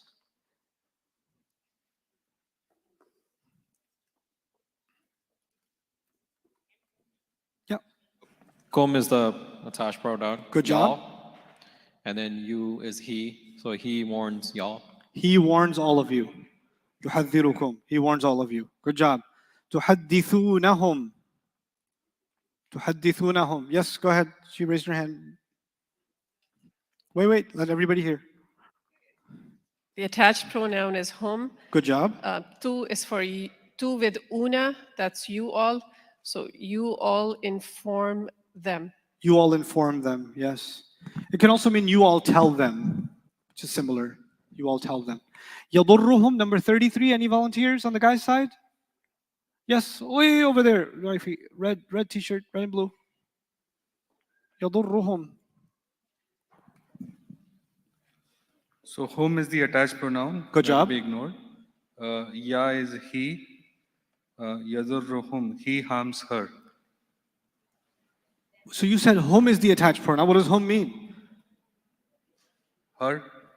Whom doesn't mean her, no. Them. Yeah, did somebody else say that to you? No. Okay, that was just you arrived at that Process. conclusion. Okay, process. Okay. يضرهم He means harms what? them. He harms them. I don't know why he harms her was on your mind, but it's he harms them. Okay.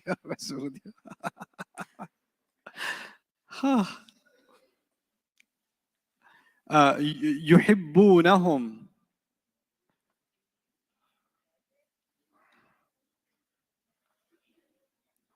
يحبونهم. I don't know why you reminded me of something. I have to tell the story now. You reminded me. You guys do that sometimes. You mess me up. Okay, so this is in like the year 2000. I was at an i'tikaf in New York because I was religious and stuff. So I was in this i'tikaf and we were studying Arabic, actually. We were studying Arabic and Quran and other things. And there was a bunch of guys. There was a wall. There was sisters on that side, brothers on this side, and we were studying for 1 month. And the ladies, they had their own quarters, and the guys, they had their own living spaces and whatever. And I never met these people that were taking the program with me. There was 15 of us, and all of them were, with the exception of one or two, they were all older than myself. And one of them was he was a doctor. He'd finished his residency and he's a medical doctor, licensed, and he took this month off to just study the Quran and study Arabic and study the Sirah. It was like a whole day thing. And we know when you have breaks in these programs, you know what the guys do? They like wrestle, or they punch each other in the face, or they like go play outside, or just joke around, eat something, whatever. It's a break after like a 2-hour long grammar session. And then there's a 30-minute break, and then you get back to 2 more hours, and 30-minute break and 2 more hours. So you got to let some steam out. But there was this one brother, the doctor guy, every break, he just goes in a corner and he just does dhikr. That's all he does. You just see him in the corner. We used to call him Sufi Saab. Because everybody else used to hang out and he was just in the remembrance of Allah all the time. We memorized huwa huma hum, the pronouns. How did they go? Huwa huma hum, hiya huma hunna, anta antuma antum, anti antuma antunna, ana nahnu. Okay, so our teacher made us memorize it, and then he asked who's going to volunteer, and nobody wants to volunteer, so he picked the spiritual leader of the group. Sufi Saab, he said, go ahead, give us the pronouns.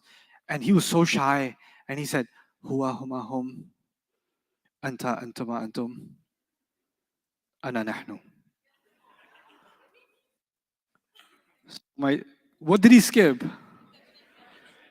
So my teacher said to him, you don't have to be that Sufi. So there was this other kid, as I was 18 at the time, there was this other kid in the class. He actually lives here in Epic area. I'm gonna call him out soon. Anyway, he's not here, which is good. He was 16 at the time. He was half asleep in the class. He was like almost in a coma.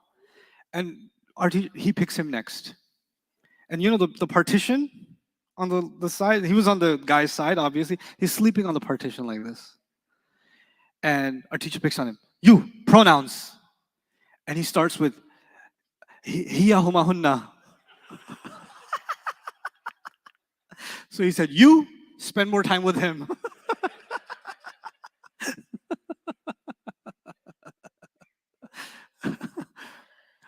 يحبونهم. يحبونهم. Yes. Raise your hand. Right here. Whom is the attached pronoun. Good. So we ignore it. And yeah, with una is they. So it's they love them. They love them. Very good job. They love them. ينفقونها.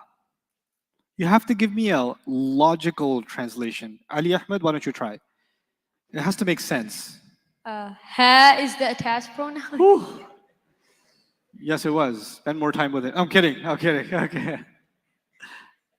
Ha is the attached pronoun, so we ignore it.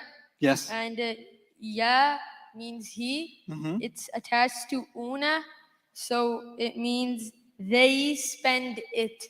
Good job. They spend it. Instead of saying they spend her, which makes no sense, again, you learn grammar, but you also have to use common sense. Good job. Good use of common sense, Ali Ahmed. Okay. Now, let's go to the second column, because I want to get through all of these. يقاتلونكم. Somebody who hasn't gone, come on, get brave. Yes, go ahead. Yeah. يقاتلونكم. Okay, so kum is the attached pronoun, so we ignore that. And then ya is he, and ya plus una is they. Good. So it's yuqatilunakum, they fight you all. They fight all of you. Yes, they fight you all. Good job. يعجبك. Guy side, come on. Somebody who hasn't raised their hand yet, let's go. Before I start picking.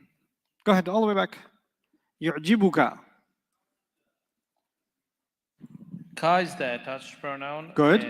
And yu'jibuka is he. So Good. yu'jibuka is he impress you. He impresses you. Impresses. Excellent. You guys have, I think, kind of figured this out now, haven't you? Okay. يبغونكم. Ladies, Yes, back there. Keep your hand up so he can find you. يبغونكم. Kum is an attached pronoun, so you don't count that. And so Right. it would be they want you. They. Yeah, they want. Actually, I think you should change the word want here with pursue. That's a better translation of bagha yabghi. They pursue. So they pursue all of you. Yeah. Oh, They pursue all of you. Very nice. Yalmizuka. Yes. Raifi. There's. So the ka, we ignore the ka. Good. And yalmezo, he criticizes you. He criticizes you. Excellent. He criticizes you. I mean, it's not excellent that he criticizes you, but. أحملكم. Wait, lady side. أحملكم. Huh? There's two questions. Okay. Like for ha and who, sometimes we say it. Yeah. If we have to say they pursue all of it, is there a possibility of saying kum as it? No. Okay, The word you can never be it. Sorry, whom? Home is for people. So how do you say all of it? Well, I think you mean them. I think you mean them as a non-human thing. For example. Yeah, them as a non-human thing, correct? Right. What do Arabs do for non-human plurals? What do you remember? Either broken or non-broken. Non-human broken plurals. What do they do? What do they use? She. What's the pronoun for she? Ha. That's it. You got your answer. Got it. Jazakallah khair. Iyakum. Ahmilukum. Lady side. Ahmilukum. Way back there. No, I'm far right. Far right. Keep going, keep going. Keep going, keep going. Yes. Kum is like a you all. I carry you all. Yeah. I carry you all. Very good. I carry you all. تعلمهم. تعلمهم. Yes, right here.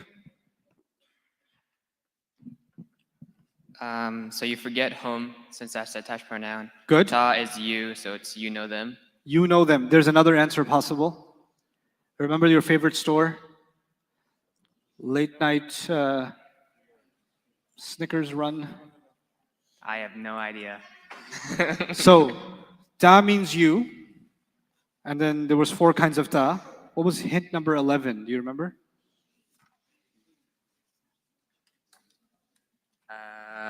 She. So Which is also ta. She knows them. She knows them. So it's you know them or she knows them. How will we know the difference? Context. Okay? Good. Yusibuhum.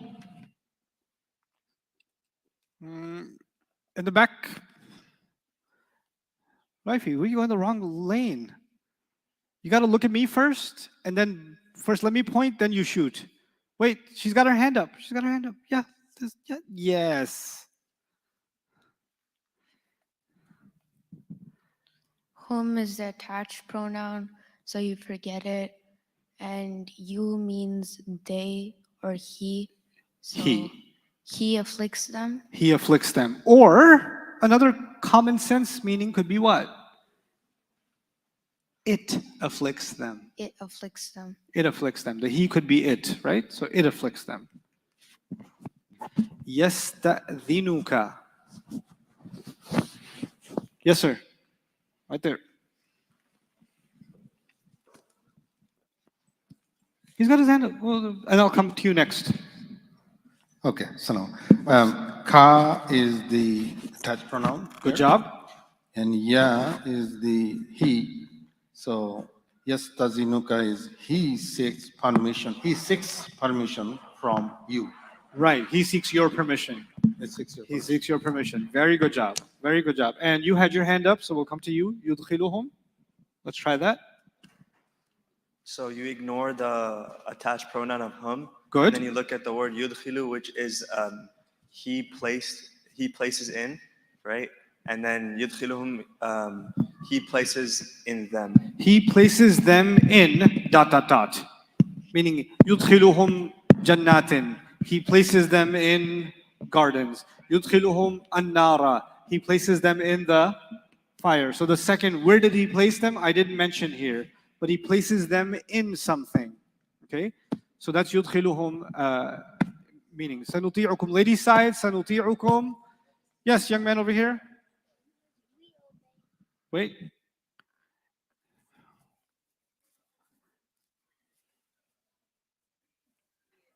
Break it down. You ignore us. No. You ignore me? Kum. Oh, kum. Okay. And it means we obey you all. Good job. We obey you all. Well done. Okay, I'm gonna skip. Just keep it away from the speaker.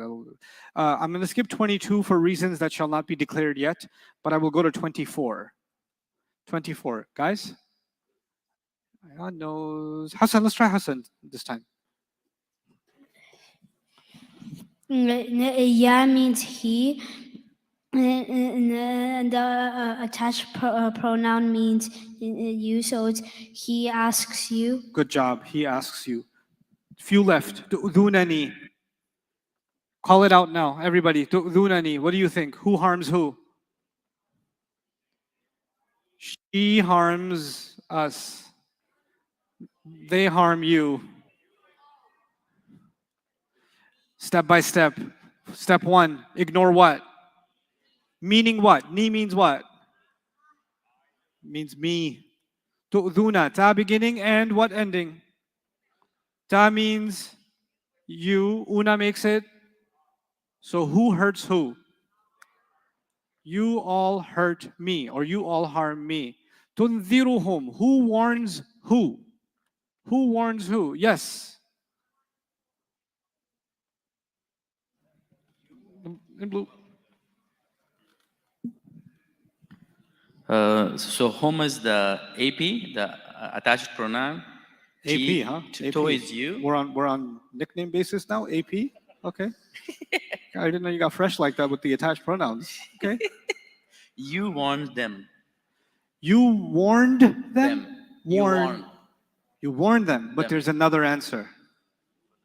She warns. She warns them. Rast migi. Okay. Yumitukum. Yumitukum. Yes. Yeah. Yeah. So, kum is the attached pronoun. Yes, it is. So, yumitu, he causes to die. So, yumitukum is he causes you all to die. Excellent. Yasumunakum. Yasumunakum. So kum is you all. Yeah. Ya and una is they. So they hurt you all. They hurt you all. Yasumuna should also be translated, they humiliate you all. They humiliate you all. Number 34, call it out, everybody. He commands you all. Yuharrifunahu. They distort her, him or it, which makes more sense? It, they distort it. Yuhajjunakum. Who argues with who? They argue with you all. They argue with you all. Question? So it's going very well. Just the Dhamma on the you. And sometimes it's he and sometimes it's they. I may have missed something. Which like one? In number 2, it's they Number 2? fight you all, right? But Wait, let me go up there. Hold on. okay. Sometimes the with the Dhamma is you. For you is the he, and sometimes it's they. I may have missed something. Okay, so let's figure that out. The first one was they because it started with you but ended with una. That's why it was they. Not by you not because of the you, but you plus the una. That's what made it they. What I want you all to remember is the beginning letter, you might find it to be ya. And you might also find it to be you. You might find it to be ta. You might also find it to be tu. That's not going to make it plural. What makes it plural is either one of these, and then there's an una at the end, or there's an ani at the end. But either one of these can be found. Either one of these are okay. Now, let's pick a surah everybody's already memorized. Call one out. Let's start with the shortest ones first.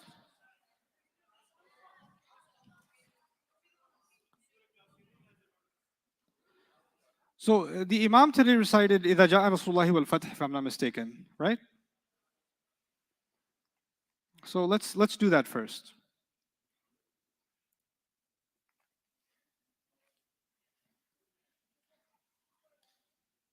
Too far down? Oh yeah, I missed it.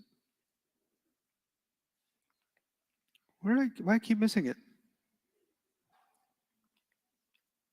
Where's Fath? What surah number is it? 110? Yes. That's why I wasn't going far down enough. Only 3 ayat.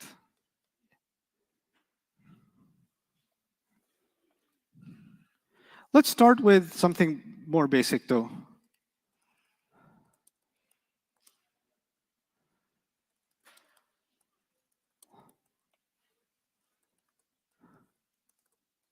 A'udhu. Who seeks refuge? How do you know?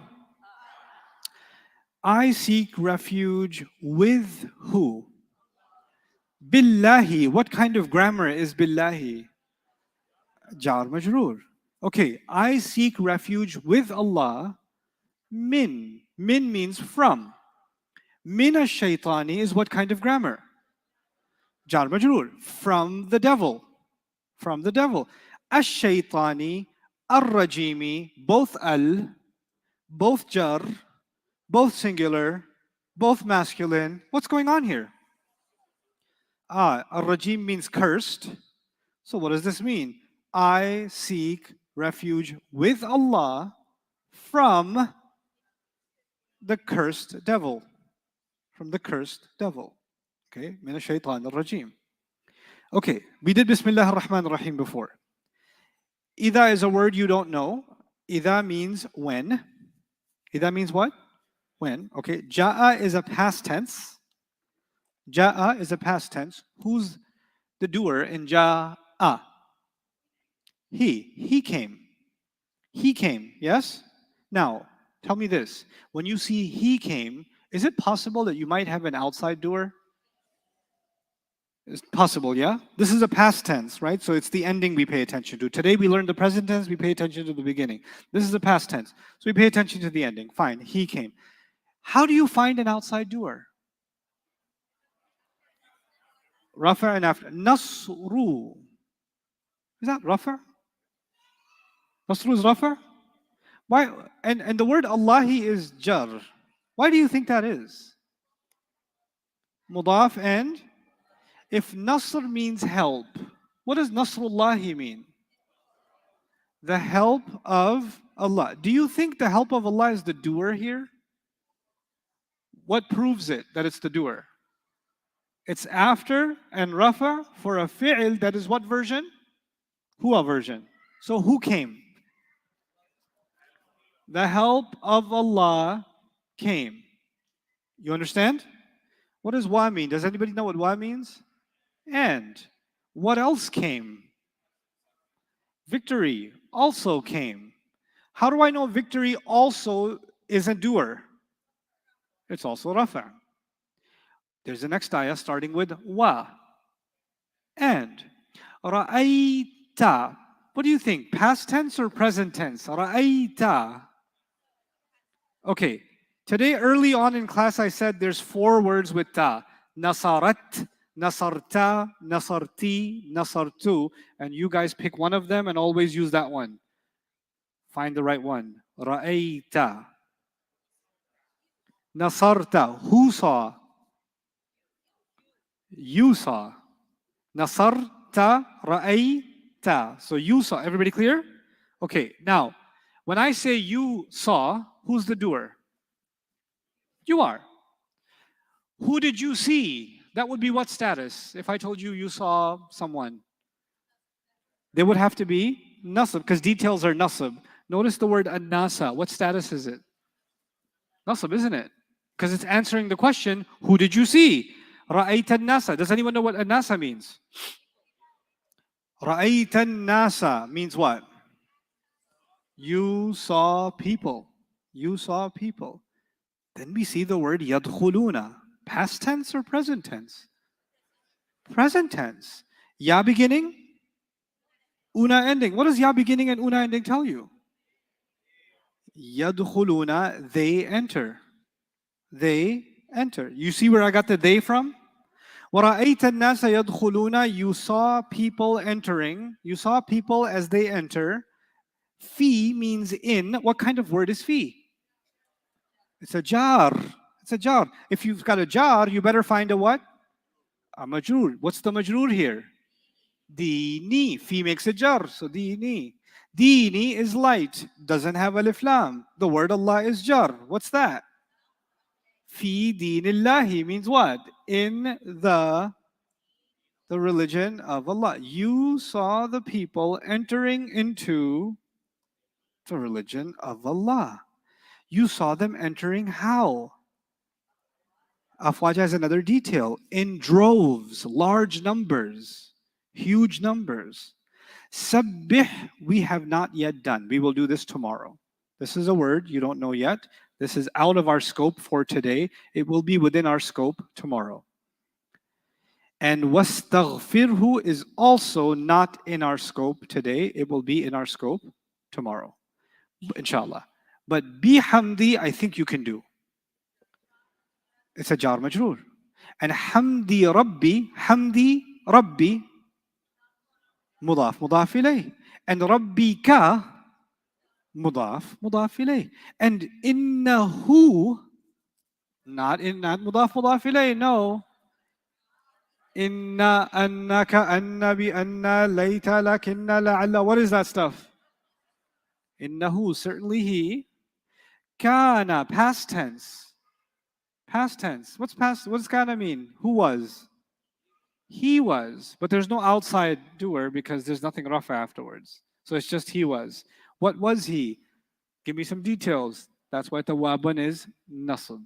He has always been someone who accepts tawbah. What I'm trying to say is, other than two words, at a basic level, what we studied over the last 8 days, you caught most of it. You could see most of the mechanics that are happening. Let's pick one more short surah, just so you see. Kids, hey, you three. Too happy.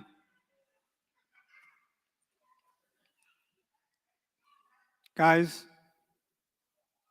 out?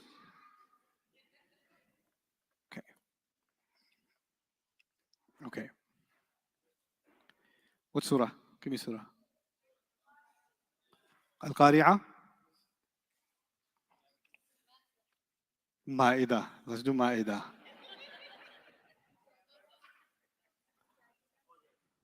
No, let's do a little bit of. I think a lot of people know at least some parts of Surah An-Naba.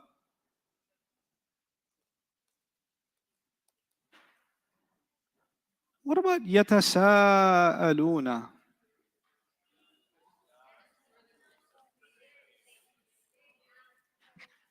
Who asks each other? How do you know it's they? What kind of word is an? I don't know. Ba. Finish it. Ba.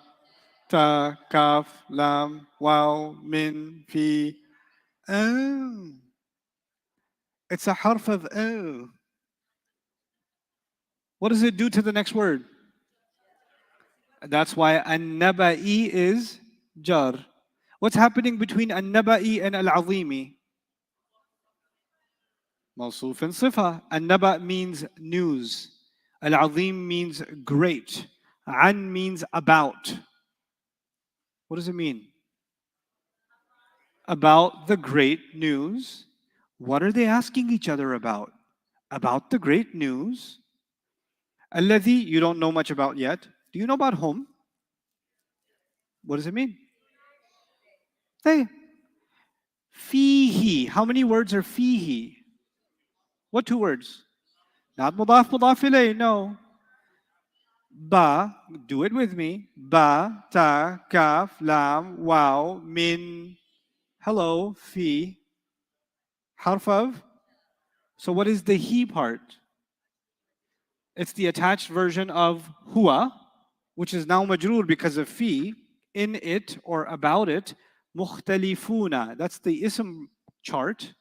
4 properties of mukhtalifuna, anybody? 4 properties of mukhtalifuna.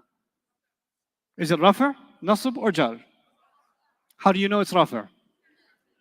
Is it singular, pair, or plural? How do you know it's plural? Una, Muslim chart. Is it masculine or feminine? Good, because it's from the masculine chart. Is it common or proper? Cropper? Okay, it's common. It's common. What about sayalamuna?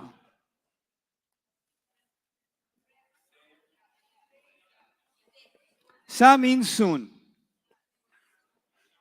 Who's going to know? Soon, someone will know. Soon they will know. How did you get the they? This is pretty cool, huh? You know, one of the most frustrating things about studying Arabic is you study it and then you're like, but I don't understand anything. Like I sat in 2 hours of a class, I sat 3 hours of class, and I didn't see a difference that it made. We're not learning Spanish. We're not learning Persian. We're not learning any other language. Every other language you learn it so you can communicate in it. We're only learning this language so Allah can communicate with us. So everything that has to be said has already been said, as far as we're concerned. I'm less interested in saying something to you in Arabic. I'm more interested in Allah speaking to me directly. You understand? You know what that means? Every time we learn something a little bit in this class, a little bit more of the 114 surahs gets a little less locked away. One more layer, one thin layer gets removed, and another thin layer gets removed, and another thin layer gets removed. And there are more layers and more layers. And I've been trying to study Quran for what, 25, 23, 24 years now? I can tell you I'm still removing layers. So it's not like when people come and say, if I do this program, will I understand the whole Quran? I'm like, the whole Quran. One day when I can say I understand the whole Quran, I'll let you know. I don't understand the whole Quran. I'm trying. But you can, I mean, that's like saying, if you teach me swimming, will I cross the entire Atlantic Ocean? Will I experience every drop that exists in the Atlantic Ocean because I take this swimming class? What is wrong with you, bro? If we swim in the ocean our entire lives, will we touch all of its drops? No, an entire life of staying in the ocean, you can only come away with a few drops that touched you. And the rest of the drops remain untouched. Allah compares the Quran to oceans, multiple oceans. You understand how heavy that analogy is? You can dive as much as you want. The only parts you will experience are the parts that are touching you. And there's so much infinite wisdom that is beyond you. You have to humble yourself to it. The one who creates the skies and the earth, he keeps talking about how he created the skies and the earth. How much of the skies do we understand? In fact, even how much of the earth do we understand? How much of the bottom of the ocean do we understand? How much of the depths of the earth do we understand?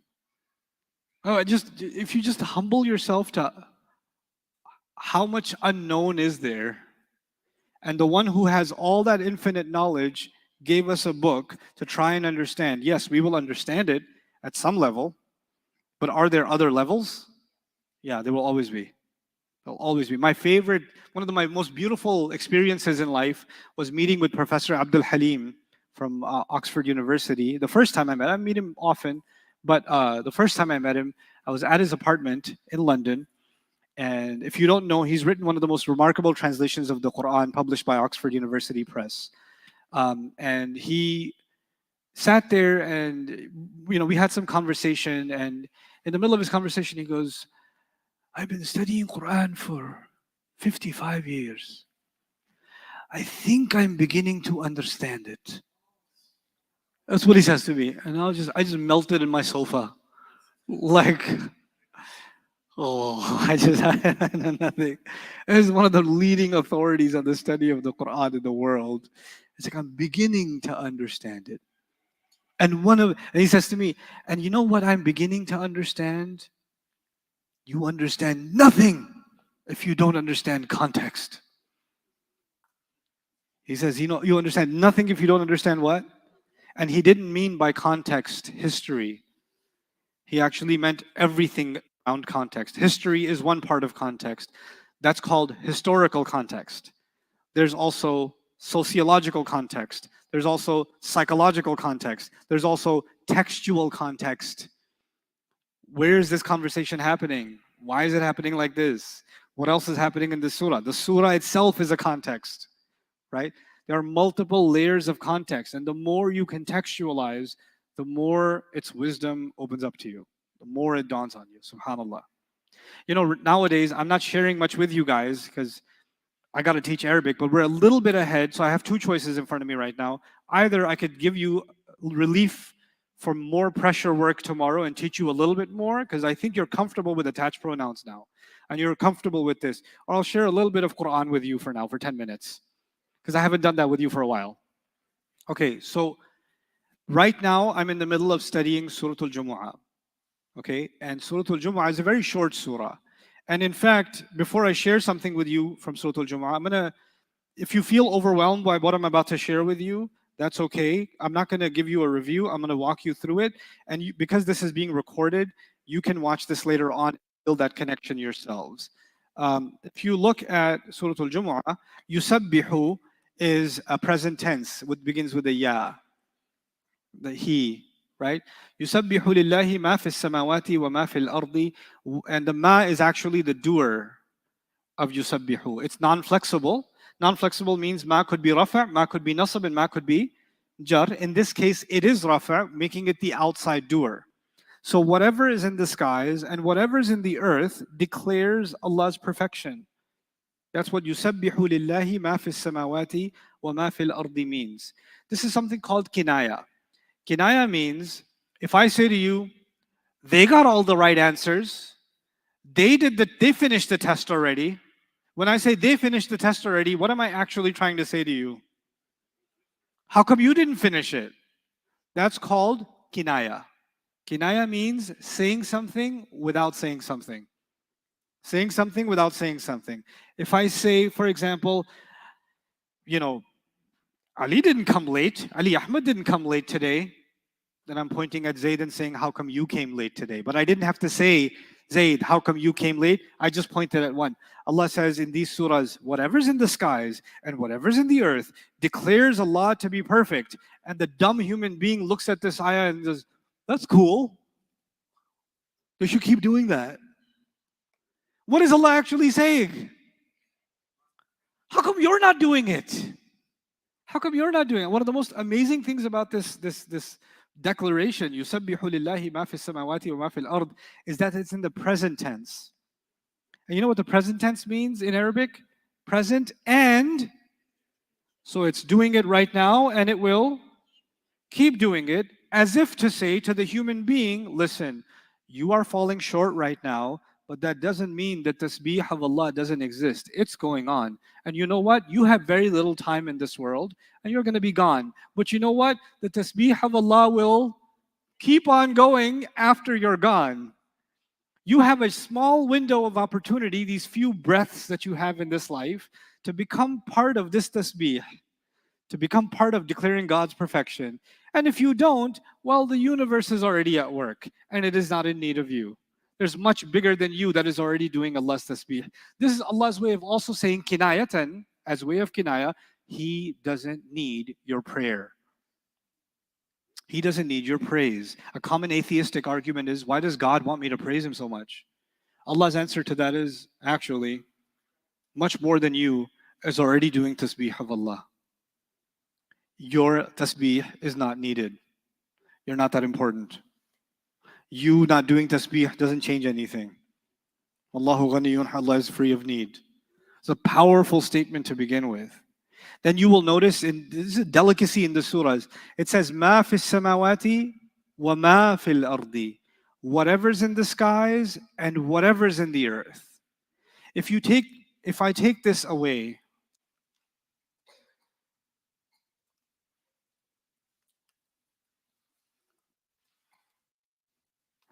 يسبح لله ما في السماوات والأرض. You know what that means? Whatever's in the skies and the earth declares Allah's perfection. That's not what Allah said. He didn't say whatever's in the skies and the earth declares Allah's perfection. He said يسبح لله ما في السماوات وما في الأرض. وما في الأرض. Why the two mas? Why the two? And there are other places in the Quran where there's not two mas. There's just one. So let's look at another surah. Let me show you something.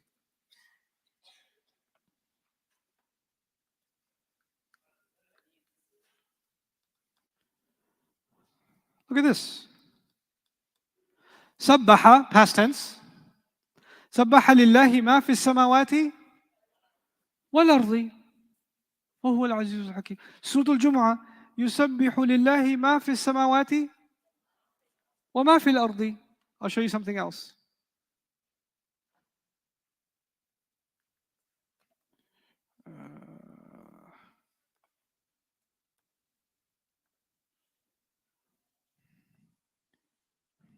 At the end of Surah Al-Hashr, يسبح له ما في السماوات والأرض.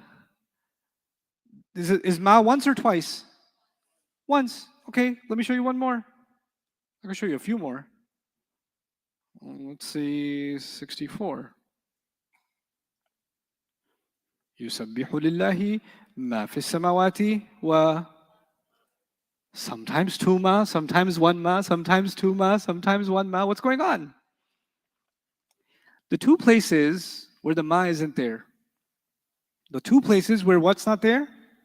The second ma is not there. With tasbih are Surah Al-Hadid, Surah number 57, and the end of Surah Al-Hashr. The end of Surah Al-Hashr. That's the two times where only one ma is used. So the meaning becomes, whatever's in the skies and the earth declare God's perfection. Everywhere else, what do you find? Whatever's in the skies and whatever's in the earth.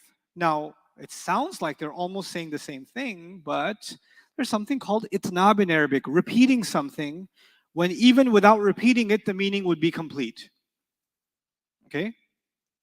So if I say, I am the brother of, or I'm the teacher of, and then I say Ali Ahmed and Atiyah. I'm the teacher of Ali Ahmed and Atiyah. But if I say, I'm the teacher of Ali Ahmed and the teacher of Atiyah, I said teacher twice. Did I have to? I didn't have to. But does it have a different effect? There seems to be an extra emphasis on the earth. Because if I say, and the teacher of Atiyah, who did I stress on? Her. That's what because it wasn't needed. So when you hear, يُسَبِّحُ لِلَّهِ مَا فِي السَّمَاوَاتِ وَمَا فِي الْأَرْضِ, there's an extra stress on the earth. You'll notice something in all the places in the Quran where the ma is twice. The very next context, remember what Dr. Abdul Hakim, Professor Abdul Halim said? What's the Quran all about? You know what you're going to find? The next ayah is always about the people in this world. The next ayah is always something worldly. And somehow the tasbih needs to be done and it's not being done. Allah says, for example, in Surah Al-Taghabun, He says, يُسَبِّحُ لِلَّهِ مَا فِي السَّمَاوَاتِ وَمَا فِي الْأَرْضِ لَهُ الْمُلْكُ وَلَهُ الْحَمْدُ وَهُوَ عَلَى كُلِّ شَيْءٍ قَدِيرٌ. Tasbih belongs to Allah. Or tasbih is done by Allah, by whatever's in the skies and whatever's in the earth. So stress on the earth or no? Next ayah says, He created you, among them are disbeliever and among them are believer. Some people aren't doing tasbih. And they think because they don't do tasbih, what doesn't exist in the world? The tasbih of Allah doesn't exist because they don't do tasbih. Allah says, no, even on the earth, whatever is there is doing tasbih. So before He even brings up their lack of tasbih, He says, by the way, you're not that important. Tasbih is still there, even on the earth. Don't just think, oh, God is in the skies. The kingdom of the heavens is good. The kingdom of earth is ours. No, no, it's not yours either. Even here, his tasbih is going on. He stresses it. But what about the places where the second ma is not there? I said two places the ma is not there. Do you remember what two places I said?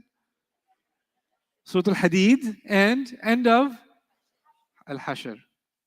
You'll notice in both of them, Allah is only talking about Allah. He's only talking about what? There's no focus on the people of it's just all about Allah. سبح لله ما في السماوات والأرض وهو العزيز الحكيم له ملك السماوات والأرض يحيي ويميت وهو على كل شيء قدير هو الأول والآخر والظاهر والباطن وهو بكل شيء عليم هو الذي خلق السماوات والأرض في 6 أيام ثم استوى على العرش يعلم ما يلج في الأرض وما يخرج منها وما ينزل من السماء وما يعرج فيها وهو معكم أينما كنتم والله بما تعملون بصير له ملك السماوات والأرض وإلى الله ترجع الأمور. Allah, Allah, Allah, Allah, Allah. There's no, you're not even relevant in those contexts. There's no special emphasis on what? It's just the united kingdom of God. That's it. It's just about God. What's this? That's Hadid. What happens in what's at the end of Surah Al-Hashr? هو الله الذي لا إله إلا هو. What's that? Who's that about? عالم الغيب والشهادة. Who's that about? هو الرحمن الرحيم هو الله الذي لا إله إلا هو الملك القدوس السلام المؤمن المهيمن العزيز الجبار المتكبر سبحان الله عما يشركون هو الله الخالق البارئ المصور له الأسماء الحسنى له ما في السماوات والأرض يسبح له ما في السماوات والأرض وهو العزيز الحكيم. It's all about Allah. It's so beyond us. What's even more interesting is the beginning of Surah Al-Hashr. This is the end of Surah Al-Hashr, right? Let me show you the beginning of Surah Al-Hashr.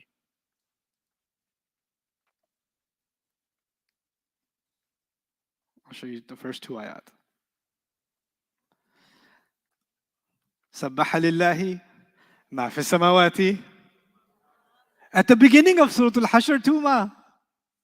But what's the next ayah?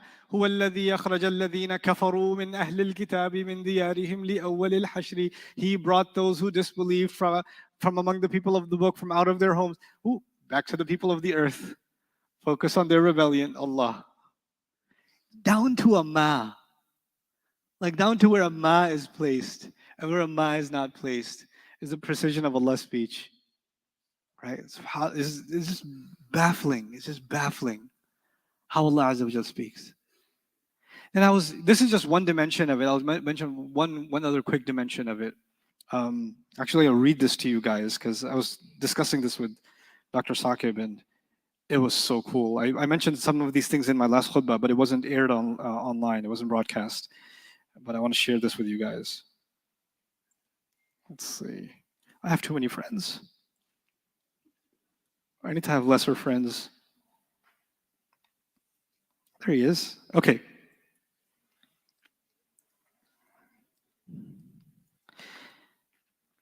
This is too much. Okay. Okay. Listen to this. The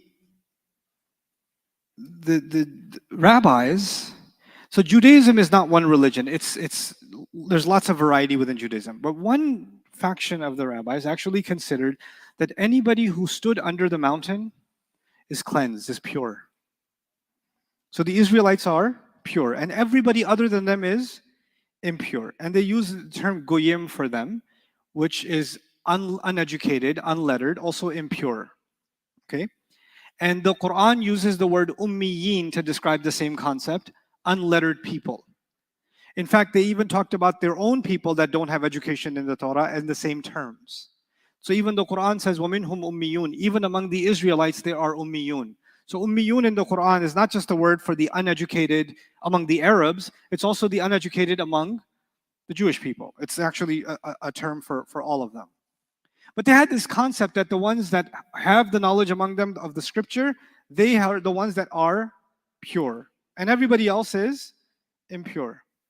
Surah Al-Jumu'ah, actually, one of its goals is to respond to some of the beliefs in Judaism, right? Those were the people of the Sabbath, if you remember, right? They were the people of the Saturday. Allah made us the people of which day? Friday. Those were the people that were told, worship Allah all day and don't do any business. Allah said to us specifically in Surah Al-Jumu'ah, after the prayer is done, leave and pursue Allah's favor. Like He's directly comparing what He gave to them with what He gave to us. And they tried to pursue rizq of Allah while Allah told them not to. Right? And there's a story about that in Surah Al-A'raf. And in Surah Al-Jumu'ah, He says, وَابْتَغُوا مِن فَضْلِ اللَّهِ وَاذْكُرُوا اللَّهَ كَثِيرًا. Go pursue Allah's rizq. Go find Allah's favor. And then Allah says, even though I have made it so easy for you, I didn't ask you to give me all of Friday. I only asked you all of Saturday. I only asked you for less than an hour on what? That's all I asked you for. Just leave business for that hour. Then Allah says, and when these people see business and they see some entertainment, they leave you standing there. Meaning, even when I reduce the time to just 1 hour, less than an hour, even now they get distracted with rizq and with entertainment. Then He says, Wallahu khairul raziqeen. At the end, what Allah has is better than entertainment and with business, and Allah is the best provider. What is Allah telling the Muslims? Allah is telling the Muslims, it's easy to criticize the Israelites. It's easy to criticize them. Oh, they violated the Sabbath. And then what is Allah saying? Look at you. And where did the surah begin? Everything in the skies and the earth. And everything in the earth does tasbih. And I'm asking you for a special tasbih on the day of Friday. On the day of Friday. And look at what you do. Look at what you're doing. You don't take Friday seriously. But the way the arguments of the Quran just tie together. It's just 11 ayat. The surah is just 11 ayat. And such amazing things are happening in these 11 ayat. One after the other. Actually, we spent about 3 hours discussing donkeys the other day.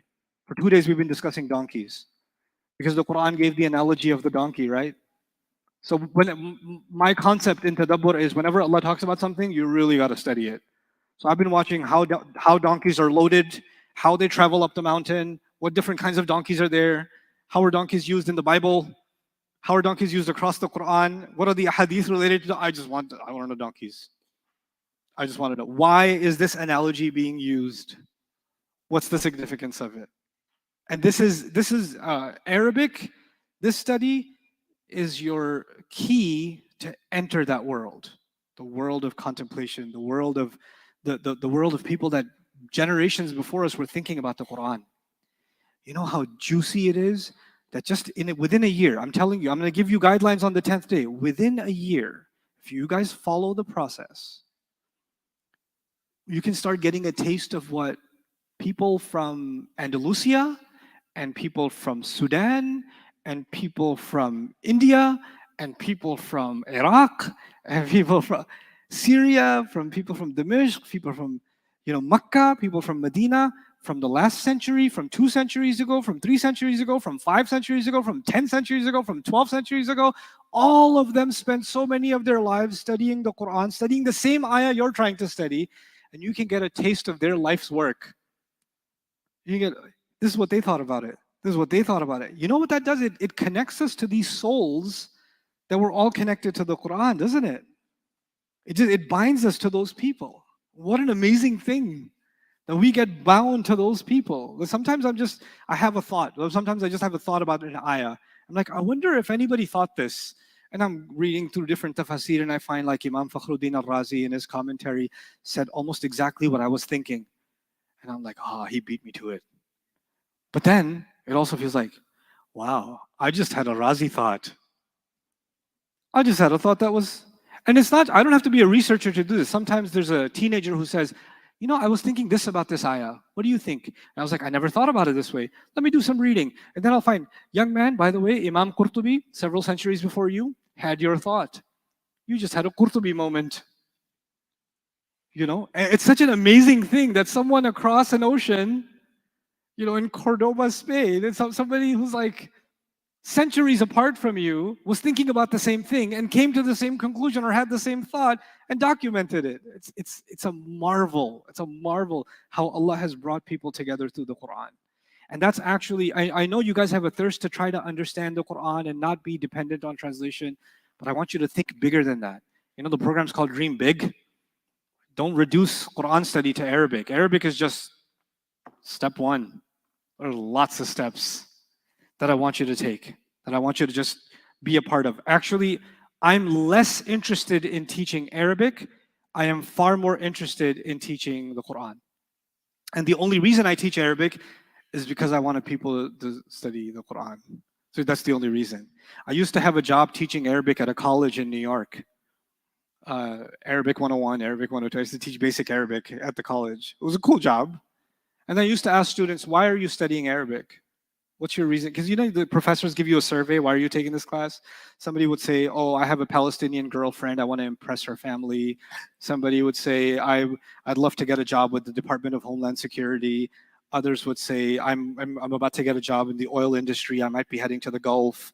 And they have all these kinds of reasons, all kinds of reasons. And so the Muslims would say, of course, I want to understand Islam, I want to understand the Quran. But that would be like 1%, right? The thing is, I felt like I'm in the wrong job. I don't want to help you impress your girlfriend's family. I just don't want to do that.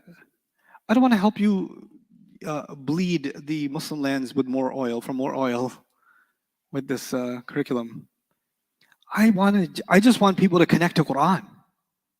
And Arabic is just a means to that end, right? But to do that, you need to become two things, two separate things. Arabic students and Quran students. You can't just be Arabic students because it will suck the soul out of you. Enough mudaf ilayh and you will become depressed on the inside. You will have no personality left. Your whole life will be light and no alif lam. Okay? Everybody around you will feel jar because of you. The fact that you're laughing at that lame joke means I have already started destroying your personalities. Welcome to the cult. But you know what? As you're studying Arabic, side by side, now you've got to have a plan to start studying what? The Quran. And I don't mean watch this YouTube video, then watch that YouTube video, and then watch this lecture and listen to that random stuff. You've been doing that your whole life. How much do you retain from that? You don't. You don't retain that way. I need to give you a plan. Okay, here's how we're going to study Quran. Here's our 1-year plan for Quran study. Here's our 2-year plan. Here's our 10-year plan. Here's our 15-year plan. Quran is a lifelong journey. I told you it's an endless ocean, right? But you got to have a plan on how you're going to navigate that ocean. That's really what I see here. When people make commitment to study Arabic with me, then I feel they've made a commitment to study Quran, right? Not just, and Arabic is, the motivation to study Arabic will stay alive, not because you're studying more Arabic, because you're studying more Quran, and then you have unanswered questions that can only be answered when you get a little better with your Arabic. When you get a little bit better with your Arabic, you get more advanced questions. To answer those questions, you got to advance the Arabic again, and then more advanced, and then advanced Arabic, and you just keep climbing these two together. If you just do Arabic or just do Quran, there's always lack. You just end up lacking because you're studying Quran, but you don't really get depth. Or if you just study Arabic, you don't really feel nourished. You need to build both together. You know, I met, share one more story with you. I won't give you more Arabic today. It's okay. I'll go easy on you. I met Professor Mustansir Mir, who's a gem, by the way. That man's a gem. He's written a book called Verbal Idioms of the Quran. You should look it up. It's a really great resource. They stopped publishing it. It was published out of the University of Michigan in 1980s. He's from Pakistan. He is a PhD in English literature, mastered is an authority in Shakespearean English, knows Persian, knows Arabic. He's a literary in all these languages. And he decided to come in the 70s or 80s to the University of Michigan and do a PhD on idioms and expressions in the Quran, right? And he did it, and it's called Verbal Idioms of the Quran. It's a wonderful book, wonderful book. I didn't know this existed, and I went to a Quran conference in 2003. This is how far back this goes. 2003 in Las Vegas. I swear to God, it was a Quran conference in Las Vegas, but it was in Las Vegas, and he was speaking. He was just a nice uncle giving a lecture, and he's like, "I'm going to share with you 12 translations of this verse from different translators, and I'm going to show you how they are inadequate, how they don't meet the standard." And now I had just started learning some Arabic. I knew some things, and I'm listening to him like, I know nothing. Like he just went through 12 different translations and ripped them apart. Published translations, right? And then he was having, in the lunch break, I kind of sat next to him and I was like, because I had these Arabic questions in the Quran. Why is this ba over here? Why is this jar? Why is this? Why is this that? So he was eating his food and I sat next to him and I was like, so can I ask you a question? And he didn't even look up. He's like, yes. And I was like, so in this ayah, there's a ba, but in other places there's a ala. Why is there a ba here? And he says, oh, that's because of, and he answers the question. He didn't even look up. He's like, and I was like, oh, you just solved that problem. So I opened up another question and he solved that problem. Then I gave him another question and he got annoyed. And he goes, do you have my book? And I was like, you have a book? And he said, yes, it's called Verbal Idioms. And I was like, okay, I have to look this up. So I can't find the book anywhere. So I called the University of Michigan. I was like, the Middle Eastern Studies Department. Hey, you have a book called Verbal Idioms of the Quran. Hold on. And then, yeah, we have 2 copies left. I was like, I'll take both of them. I will have them both. So they ship it to me. Then I started talking about the book to my students. And the university started getting call after call after call. So they had to bring the book back into print so they could get copies of it. And then there's digital copies online or whatever. But it's such an incredible resource. Like, I think anybody who's working on translation of the Quran should have that book. They should have, among other books. I'll introduce you to these things. So as you study with me, I won't just introduce you to Arabic studies. I'll also introduce you to things that will help you in your Quran studies. Kind of, I want you to build your own Quran library too a little bit. Geek out a little bit, and build that enthusiasm in the learning of the Quran.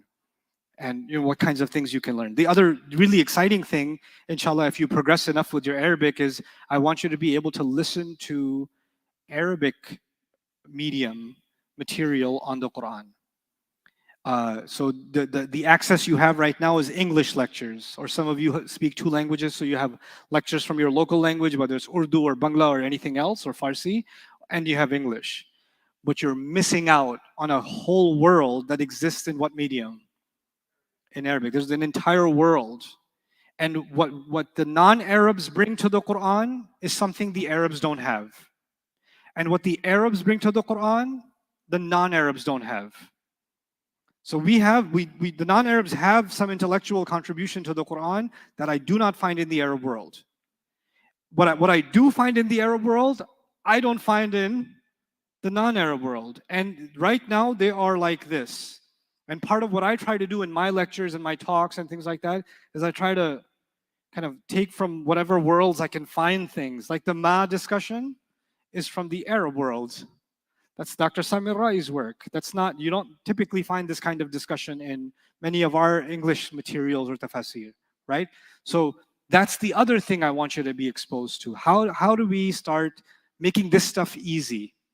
Inshallah. So I have big plans for all of you, but you guys have to, I'll give you a good old orientation, inshallah. There's only 3 things left to teach you for this course, which we're going to do tomorrow. That's the plan for tomorrow. Can you believe it's already been 8 days? Some people are like, yeah, it feels like 80 days. Okay, get over yourself, okay?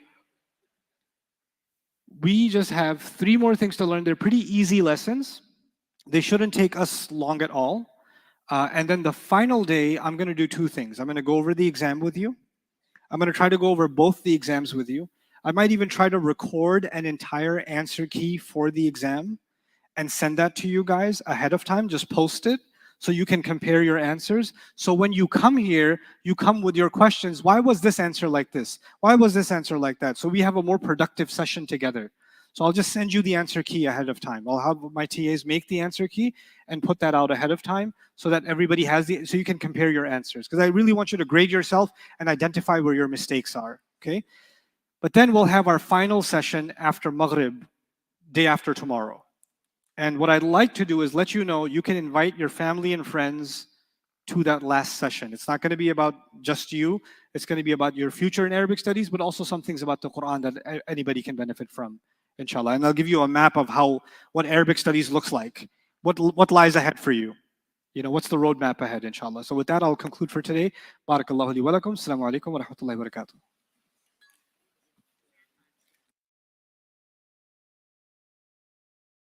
Alhamdulillah, you're almost done with the Dream Big Intensive. That means that 25% of the hardest part of Arabic, the foundation, is nearly done. And I hope you're starting to see how Arabic is really not that hard. Of course, it's work, but it's not impossible. You can do it. And now, after you're done with this, I want you to capitalize on this investment of time and effort that you've made and really build on it. Build something really solid. So by the time next Ramadan comes around, you're able to really get what's going on in the Quran at a deeper and deeper and deeper level. My entire Quranic Arabic curriculum is already complete. The book and accompanying videos, teaching techniques, exercises, reviews, all of that is in place waiting for you to get started. And I want you to do this at your own pace. I know this was 10 intensive days. It was really hardcore, but now you can slow down and let this solidify and keep building on it little by little by little. You'd be amazed what students are able to do within a year.